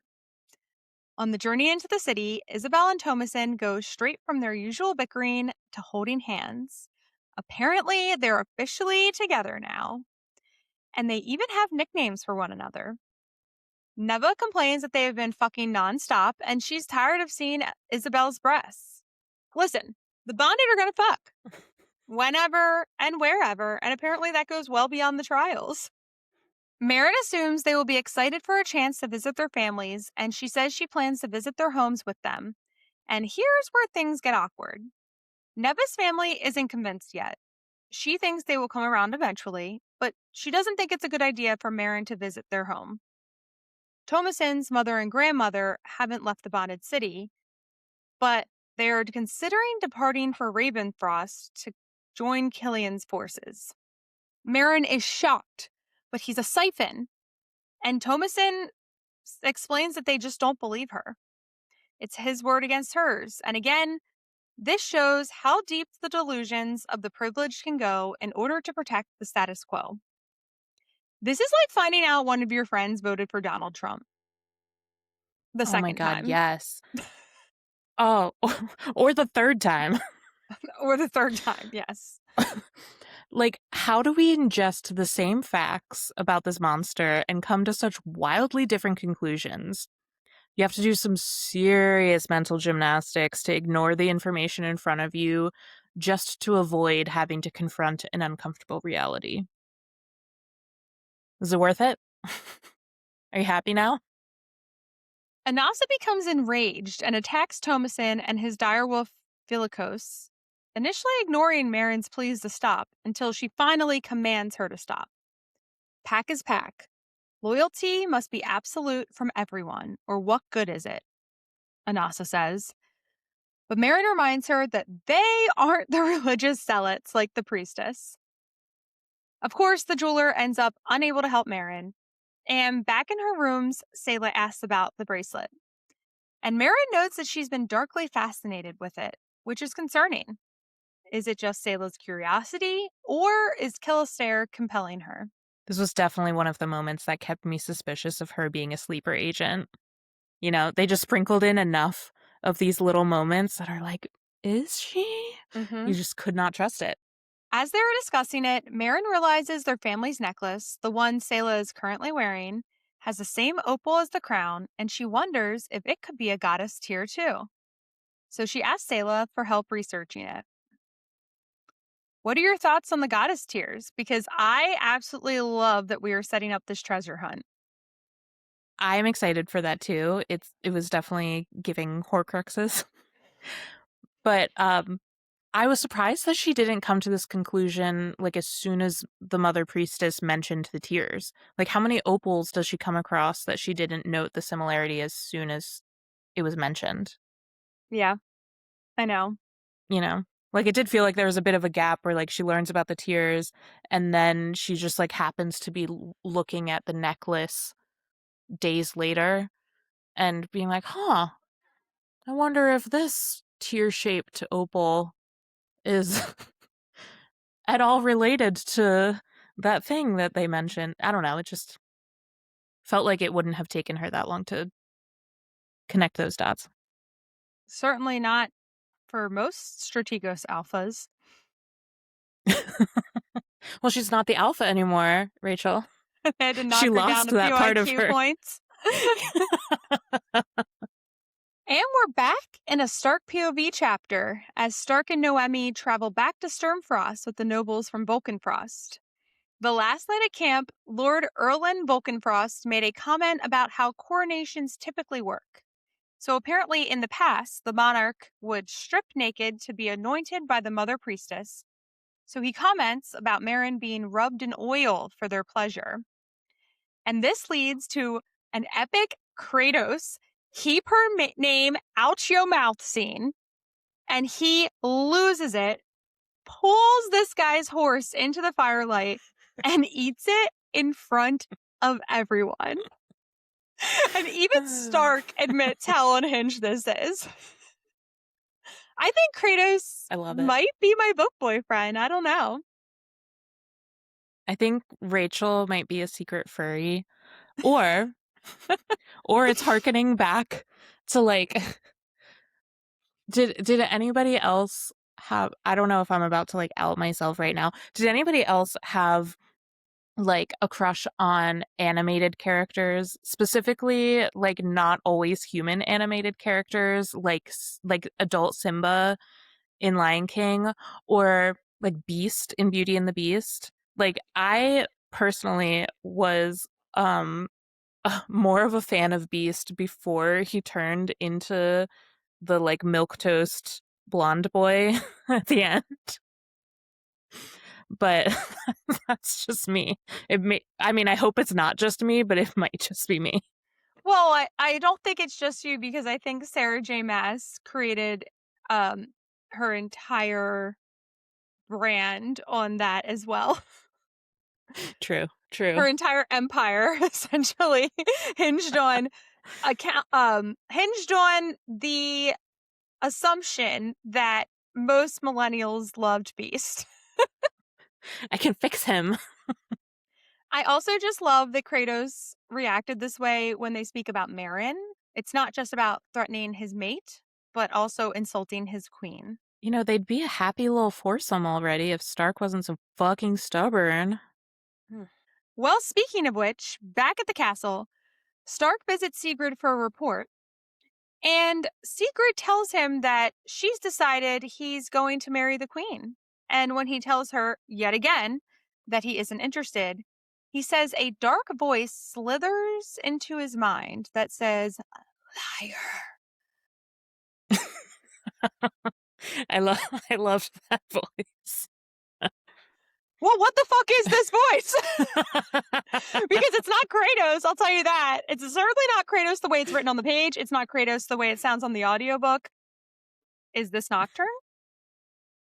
Or is this I just have to Stark's assume that inner it's Nocturne. monologue? You think it's Nocturne? I think that it's Nocturne. I mean, fool me once into thinking a disembodied voice is an inner monologue, but not again. Okay, but why would he be able to hear Nocturne already when Nocturne lives inside of Sigrid. But also, in his POV chapters in Direbound, he talks about the dark god inside him, compelling him to murder. So, The dark god inside him. but I don't understand because he's inside Sigrid. He's a god. I don't know. I just say I'm just saying we thought we thought Meryn's voice was maybe her inner thoughts or the goddess speaking to her who was kind of herself. I have to believe that all inner voices now are just gods speaking to people. Let's get into this more. Because Sigrid doesn't just want Stark to marry and control Meryn, she wants Stark to impregnate Meryn. And Stark realizes that once there's a Sturmfrost Therion heir, she plans to dispose of Meryn. And he, has this moment where he realizes he needs to kill Sigrid and even considers doing it in the moment, but stops himself because, he realizes they need to maintain some semblance of normal, at least until after the coronation. Thoughts on that? Well, I don't know. I'm starting to wonder if her intense desire for him to marry and put a baby in Meryn has something to do with escaping Nocturne and not just her insatiable lust for power. Like maybe she thinks that if they're married and have a kid, then Nocturne won't have as much control over their family line. Like maybe their kid would get powers from Meryn's line, and then the Therions wouldn't need to be beholden to Nocturne for power, or maybe they would have the power to break away from Nocturne's control or something. That's very interesting. So you think that she's becoming like salivating over this baby because it's like how they're going to free themselves. Maybe? I am wondering, and I could totally see that being the case, but I am wondering, be based mostly on that voice in Stark's head, but also on what we see happen later once Stark has Nocturne inside of him. I'm wondering if it's Nocturne's idea. So at the end of the book, Meryn describes Stark as sort of grumpy and aloof when she decided that the tiers needed to be separated because no one should have that kind of power, right? When Sigrid mentions the prospect of a Sturmfrost Therion baby, Stark describes her expression as looking like she's starving and has just been presented with an opulent feast. So what you're saying could totally be right. It could totally be just Sigrid's thirst for power, but it could also be Nocturnes. And maybe this is where it all comes together of us questioning where all the different powers come from and why they need to be united. Yeah. Yeah, and see, this is why you're the theorist, because that makes more sense to me. And it's more likely, I think, that Nocturne is controlling more of Secret's actions than we are really privy to in this book, because yeah, you're right. Like just seeing what happens at the end with Stark, like that could have been happening at any moment with Sigrid. I know. So now we need to So, like yeah. really be on the lookout for whatever is happening. Like all the choices that Sigrid makes give us clues about who Nocturne is. You know? Yeah. What his motives are. Yes. So for instance, okay, we're going off script. God. For instance, why did they send Tormund? And why did she just write it off every time he said he wasn't ready to make a move yet? Yeah, I mean it was not a great strategy. And I know she's not strategos, but she's still not dumb. Mhm. But how would that have benefited Nocturne? Well, I don't know, but I wonder if there's an element of, like, not wanting to send 2 tiers to kill a stare. I don't know, because he needs to unite the tiers, like, Nocturne's probably thrilled that she went to Astriona and found out about the tiers and got a bunch of them. That's how he got released. I don't know. I mean, Killian was also in his shadow realm, Mhm. so there's some connection with Killian too, and Killian also wanted to collect all of them. So did he just have like two horses in the race and was just like whoever gets there first, that's the path I'm going down? I don't think so because Nocturne's mad that Killian's there. He says he's, like, pissed off at her when at the very beginning when he says, "You've opened a door that can't be closed." Oh yeah, that's true. So I think that Killian is just there in the Shadow Realm by accident because of the engagement bracelet. Because it's connecting him to her powers, which includes Nocturne's. Right. So that power must be Astrion's, right? The like power that allows them to make those bracelets. That's what I think. Yes, exactly. That's what I Yeah. think. Yes. And I think that's why all the magic is, like, so jacked up because it's, like, not just the siphons siphoning the magic. It's the fact that, like, Yeah, they're like crisscrossing things in a yes, way that should not be. yes, Yeah. Okay. I'm I'm seeing the threads now that you're connecting. It's coming together. I get it. you're visualizing the conspiracy board that is in my brain. I am. Mhm. Mhm. Okay. So So back to Stark. this whole this whole interaction really just sets the stage for the tension between Stark and Meryn for a large portion of this book, the sexual tension, because he refuses to be his mother's pawn. They clearly both have feelings for one another, but he'll do anything to deny Sigrid. Talk about a man with mommy issues. Infuriated, Stark punches a wall after leaving Sigrid, and Meryn finds him, which is a nice parallel to when he saved her from punching the ground repeatedly. And he's shocked by how tired she looks. But we still get a very flirty scene between them as they go back to her room for an update on his journey. Stark is shocked by the mess, of course, which again is even worse than before. And Meryn offers to give Stark a tattoo for the noble he killed, and we get this delicious line: "Eager to lick me, princess?" Oh my god, Yes, she sure is. she sure is. I stopped reading for a good 30 minutes after this line because I had to go online and blind react to it. Because it was, I didn't want to spoil anything, but I was unwell over that line. But of course, Saela interrupts. And when I was reading it the first time, I wondered if Killian was controlling her in that moment and turning her into a cockblock.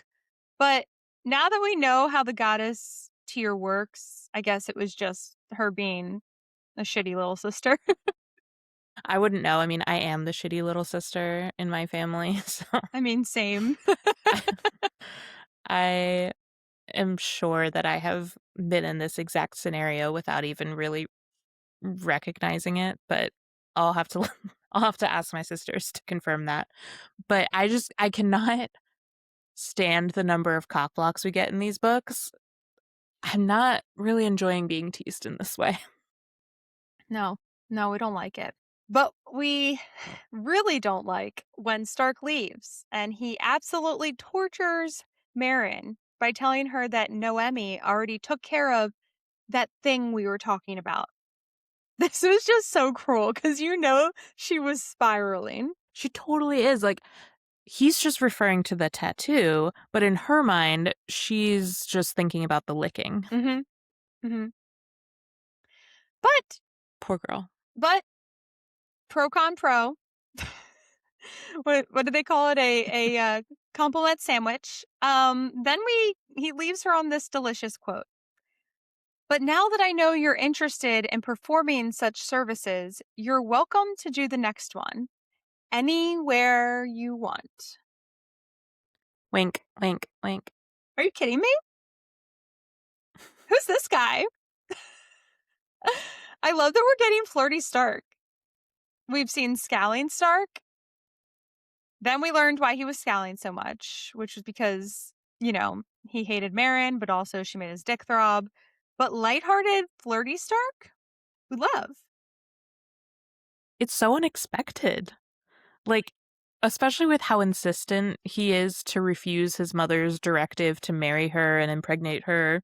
You'd think that he would continue to be cold and distant, even just to save himself, like to save himself the torture of being close to her this way. But no, instead we get this delicious flirty side of him that I love, but has got to just one more time.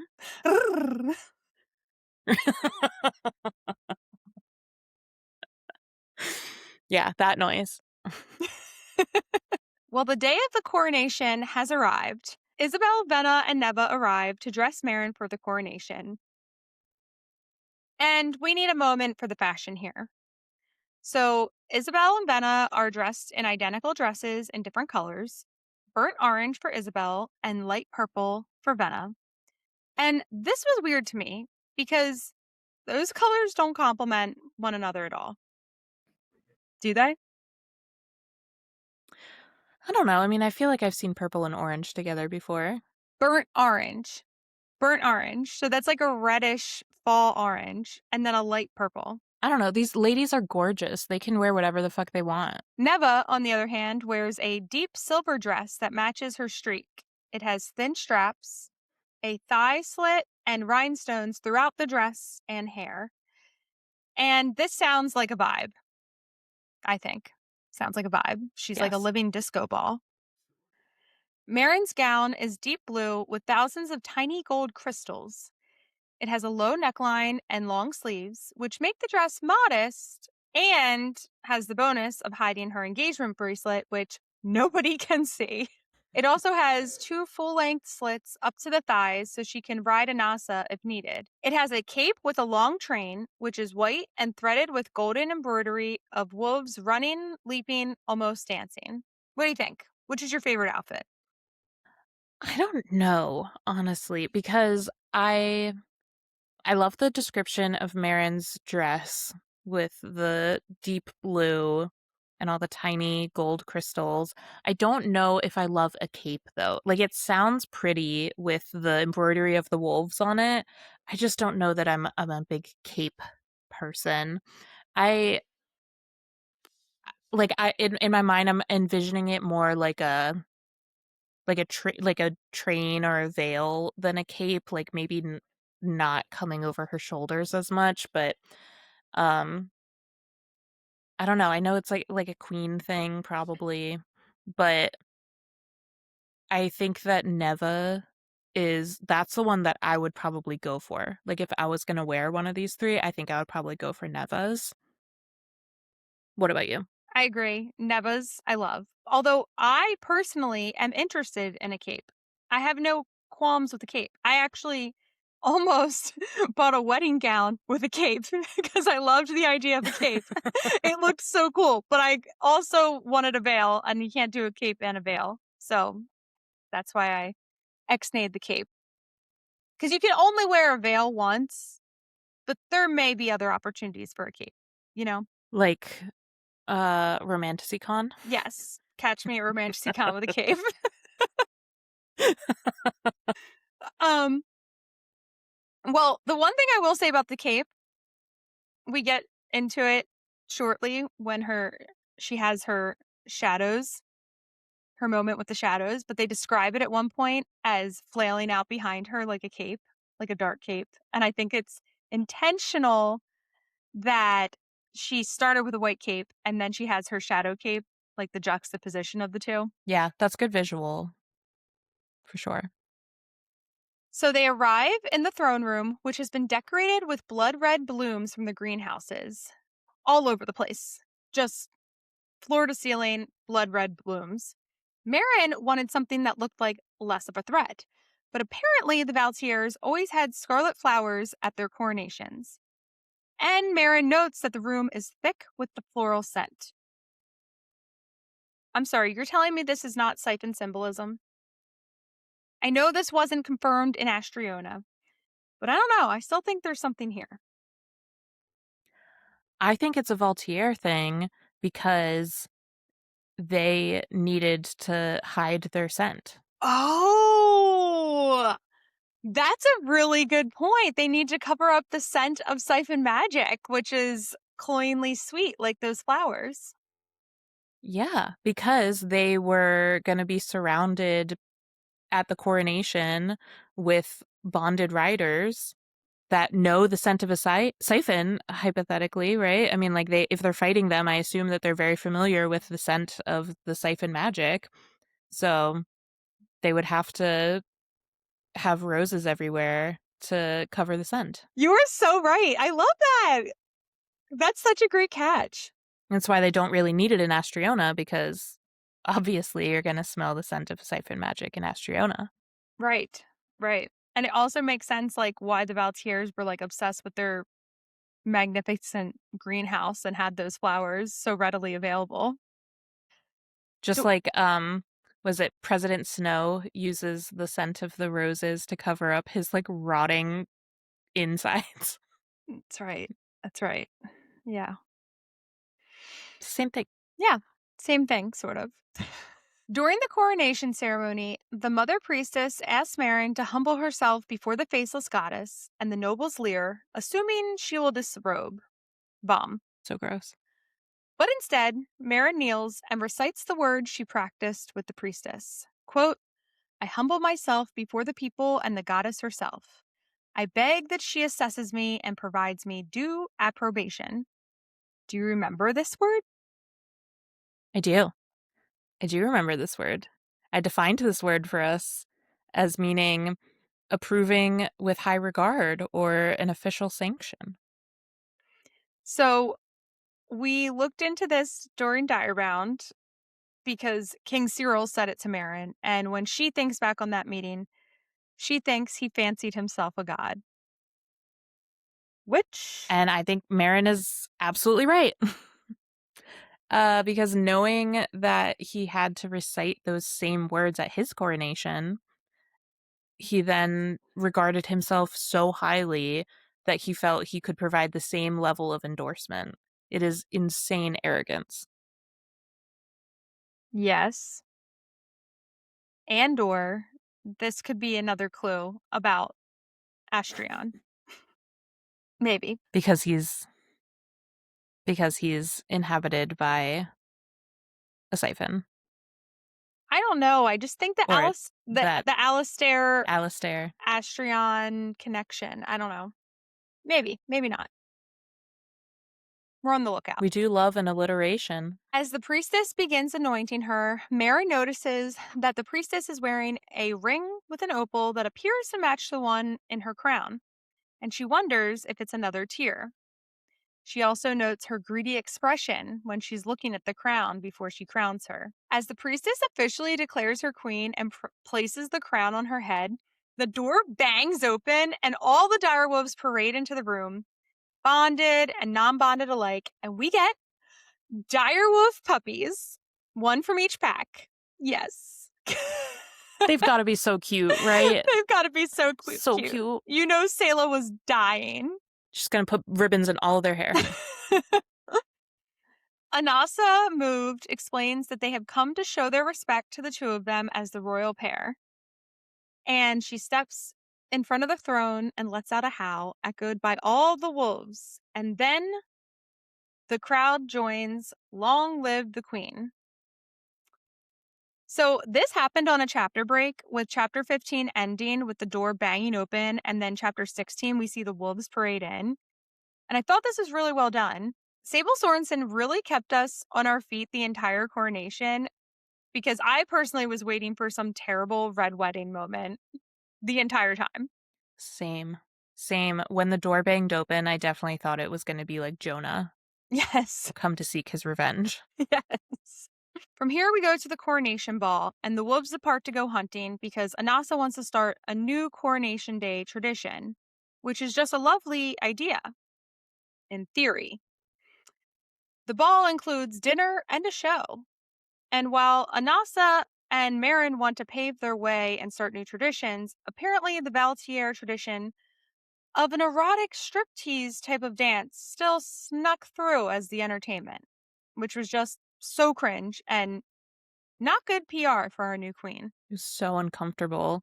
Like, I guess they felt like they had to give the nobles something since they skipped Meryn's stripping, That's a good point. but is just not like this didn't seem fun for anyone except for the gross old men in the room. Yeah. Ugh. Meryn greets the guests, and Lord and Lady Blumenthal do attend. They were previously TBD. And they bring her a gift, saying that they brought it as a small token of their gratitude to have the rightful queen returned to us. And it's described as a gilded box. Kate, what's in the box? What's in the box? I need to know. I need to know what's in the box. I know in our original reaction episode, I said I wish there was more political intrigue, and I think this is the moment when she's greeting the nobles. Blumenthal was the only one on the fence about attending, but here they are, and they're polite, and they bring a gift, and we do not open it. I need details. Seriously. Like, did we really not get any idea of what this gift was? Like, I honestly forgot about this moment, but we always say if it's worth writing about, it's worth spiraling into theories about. That's right. That's right. So So what's in the box? I'm putting the gilded box right up there with Leader Aldrich's door. Yes. In preparation for this moment, Meryn memorized the nobles' portraits, but there is one guest that she can't place. He's a tall, thin man with a wispy mustache. He doesn't introduce himself, and he sneers at Saela. This guy has got to be a Siphon. We learn later in the book that Siphons can sense one another, and I think he sensed Saela in that moment. I really hope this is someone important, like potentially Astrion. When I was reading it originally, I assumed it was Lucian, but now we know it wasn't him. But Astrion? That would be interesting. He didn't sound particularly handsome, though. And I just really assumed that a god would be handsome. Like, even if he's in disguise, that he would, like, make himself appear very handsome. Hmm. But again, it was just another odd interaction to spend multiple paragraphs on if it doesn't mean anything. So we'll make a note of it. Meryn then meets with plenty of creeps, including the Counselor of Sturmfrost, and then the equally scummy Lord Eisenfall, Noemi's father, who is parading Noemi around in a scandalous dress similar to what the Rawbonds wore during the bonding trials. And this is, a hint that her father is more than happy to sell her off for her body. After meeting with the Mother Priestess, who is appalled to learn Meryn's family has 2 tears in their possession, Meryn needs a break. So she steps outside to the balcony for some fresh air, and Stark follows. And this is such a fairy tale moment, and one which we've probably all seen the character art for at this point. They stand in silence for a moment before they begin their typical bickering, and then Stark says, "You look beautiful." And Meryn notes the longing in his voice and the yearning within her. I had this thought reading it that if the book has a happy ending with Meryn on the throne, they'll look back on that moment fondly. However, it also seems like it might be foreshadowing the end of the book because there's this line that the quote, "The moonlight outlines his hair, the angles of his cheekbones, making him look like a hero from one of Saela's storybooks or a villain." If you recall, our initial theory about Meryn and Stark being lovelorn gods came from Saela's storybook. So, does that mean that Stark and Meryn will become enemies to lovers to enemies? To lovers? Hopefully, to lovers. We need to end Hopefully, on lovers. hopefully back around. We in the Direbound episodes, we did mention the connection that a lot of people have made between this book and Fourth Wing. Are we getting a Stark villain era?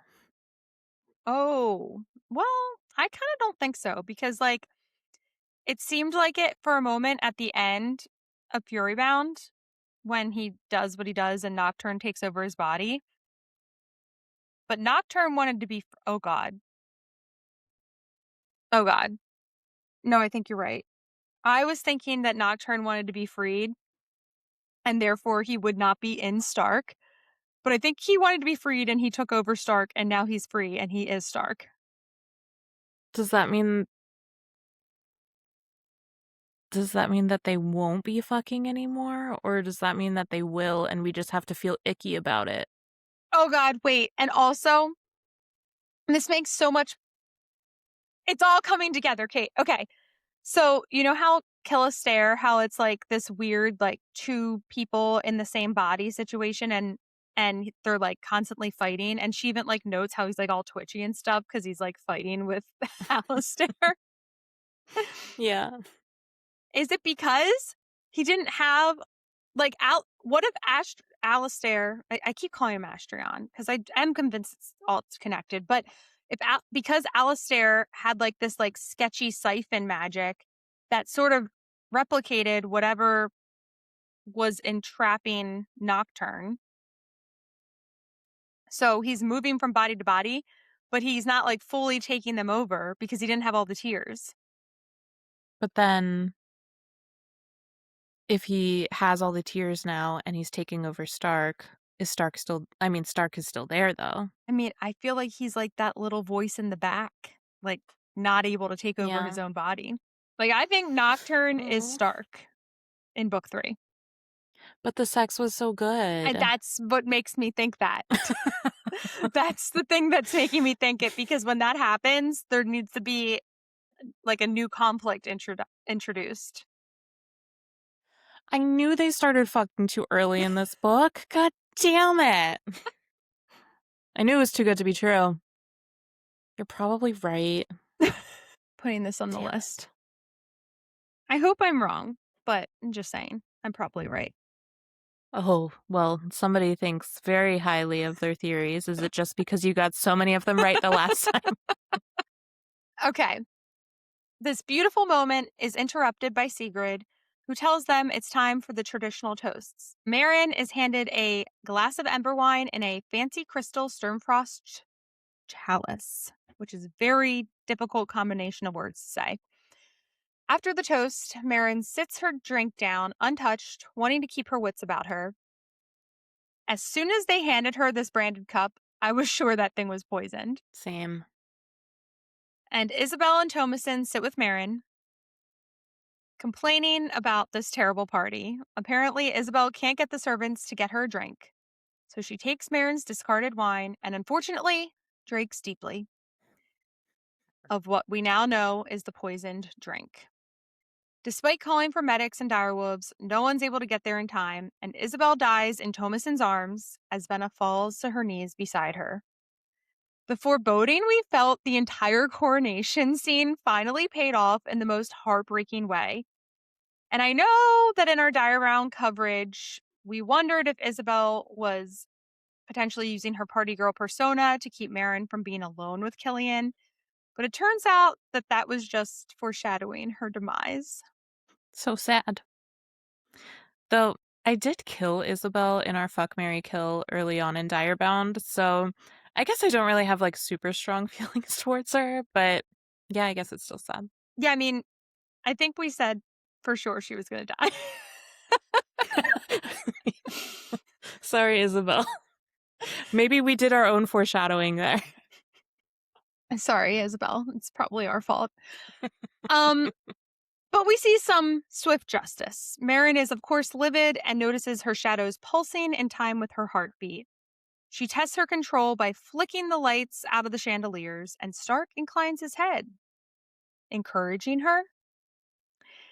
As she steps down from the dais to question the crowd, they describe it as shadows streaming behind her like a living cape, and it's just so badass. This is when we were all cheering for Khaleesi in Game of Thrones. I know that you don't know what that means, but everyone else does. Meryn uses her powers to slam the doors shut, demanding to know who is responsible, and the servant who served her reveals that it was the Counselor of Sturmfrost. Meryn casts her shadows out and uses them to dangle him above his table where his wife and his 2 sons sit, and he admits to it. long live King Killian. Her shadows engulf their entire table and take out not only the Counselor of Stormfrost, but his entire family. And of course, Meryn is just horrified. This isn't the type of ruler she wants to be. But she regains control and gives a somewhat moving speech, saying that she does not intend to rule Nocturna with an iron fist, but more plots against her or the kingdom will be addressed in a similar manner. She will protect them and their families. In the next chapter, we see the fallout from this reaction, but before we get into that, what's your reaction? I absolutely agree with killing the counselor. That guy needed to go. But killing his entire family too would also leave me feeling horrified like Meryn is. And I don't ultimately like I don't think that it hurt her standing as a ruler. As we learn in a bit, the Bonded actually responded pretty favorably to it. But I think it's just the thing that bothered me is her lack of control. So it was that she didn't really do it consciously. She didn't intend to kill them all. And so it's distressing to see how out of control her power is. But if she had thought it through and come to the same conclusion, I don't think that I'd be as bothered by it, honestly. What do you think? I mean, I didn't hate it. Like in 2026, the son, like, what's the saying? Like, the son will pay for the sins of the father. Like, we're not doing that in 2026. Like, that's so 26 BC or whatever. But I do see where she's coming from. It's a morally gray moment and an opportunity for her to grapple with the type of ruler that she wants to be. Assuming all shadow powers, including Meryn's, come from Nocturne, this scene could indicate that Nocturne and his shadows are evil, which is why it's so difficult for Meryn to master them, since her natural nature is mercy. So in Direbound, we discuss the loss of Meryn's mercy at length. And if she is 50% Lumina, this wonderful, loving Mother Earth type goddess, and 50% Nocturne, it could explain why the series is so focused on who Meryn is at her core. Of course, Meryn is distraught ahead of Isabel's funeral, and Anasa warns her to get it together because her distress could leak into the bond that she shares with all of the bonded. Benna gives the eulogy at the funeral and says that Isabel would want everyone to keep going and know that she'd be proud. And she also jokes that Isabel would be thrilled to go out partying. Um, yeah, this hit home for me. Like, anybody who's ever lost somebody who is just like a big personality like that, um, they described Isabel as this ray of sunshine, ball of energy, life of the party. It just seems impossible. Like, we know death comes for us all eventually, but those are the types of personalities where it seems like if anybody has a chance of beating it, it's them. Losing her is obviously going to impact Vena in just an unimaginable way, but it also really sets the tone for the rest of the series. Like, we are entering dark times. And it also really puts in perspective the risk the rest of Meryn's friends are taking by continuing to stand by her side. They're all in danger because of it, but they also know that it's the right thing to do. I mean, Isabel certainly knew that. I don't think that. I mean, yeah, Isabel, looking back, would not have chosen to drink from that cup, but she would not have regretted standing by Meryn's side and, you know, being there with Meryn. So it is just a sobering reminder of the danger that they really are in and the risk that all of these people are taking to do the right thing to support Meryn.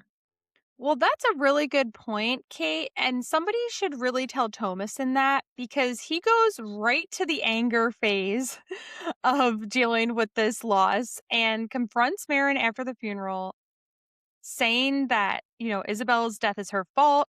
And his wolf attacks Meryn and Anasa, and Kratos ends up restraining him until Alpha Aegith can command Thomason to stand down. And it's just a very intense scene. Meryn responds by dismissing Thomason from the council palace, an act of service, but she doesn't want to punish him for the attack. She knows that he's really hurting and this is him lashing out. It's so heartbreaking because this ends the little found family that Meryn found during her time in the bonding trials in just such a tragic way. We don't see Thomason again after this. They mention before Meryn leaves for the front that Neva is going to stay behind and keep an eye out for Thomason, but that's it. We don't know if he joined up with Killian or is just brooding in Sturmfrost for the rest of the book. So I'm interested to see what happens with this character in book 3.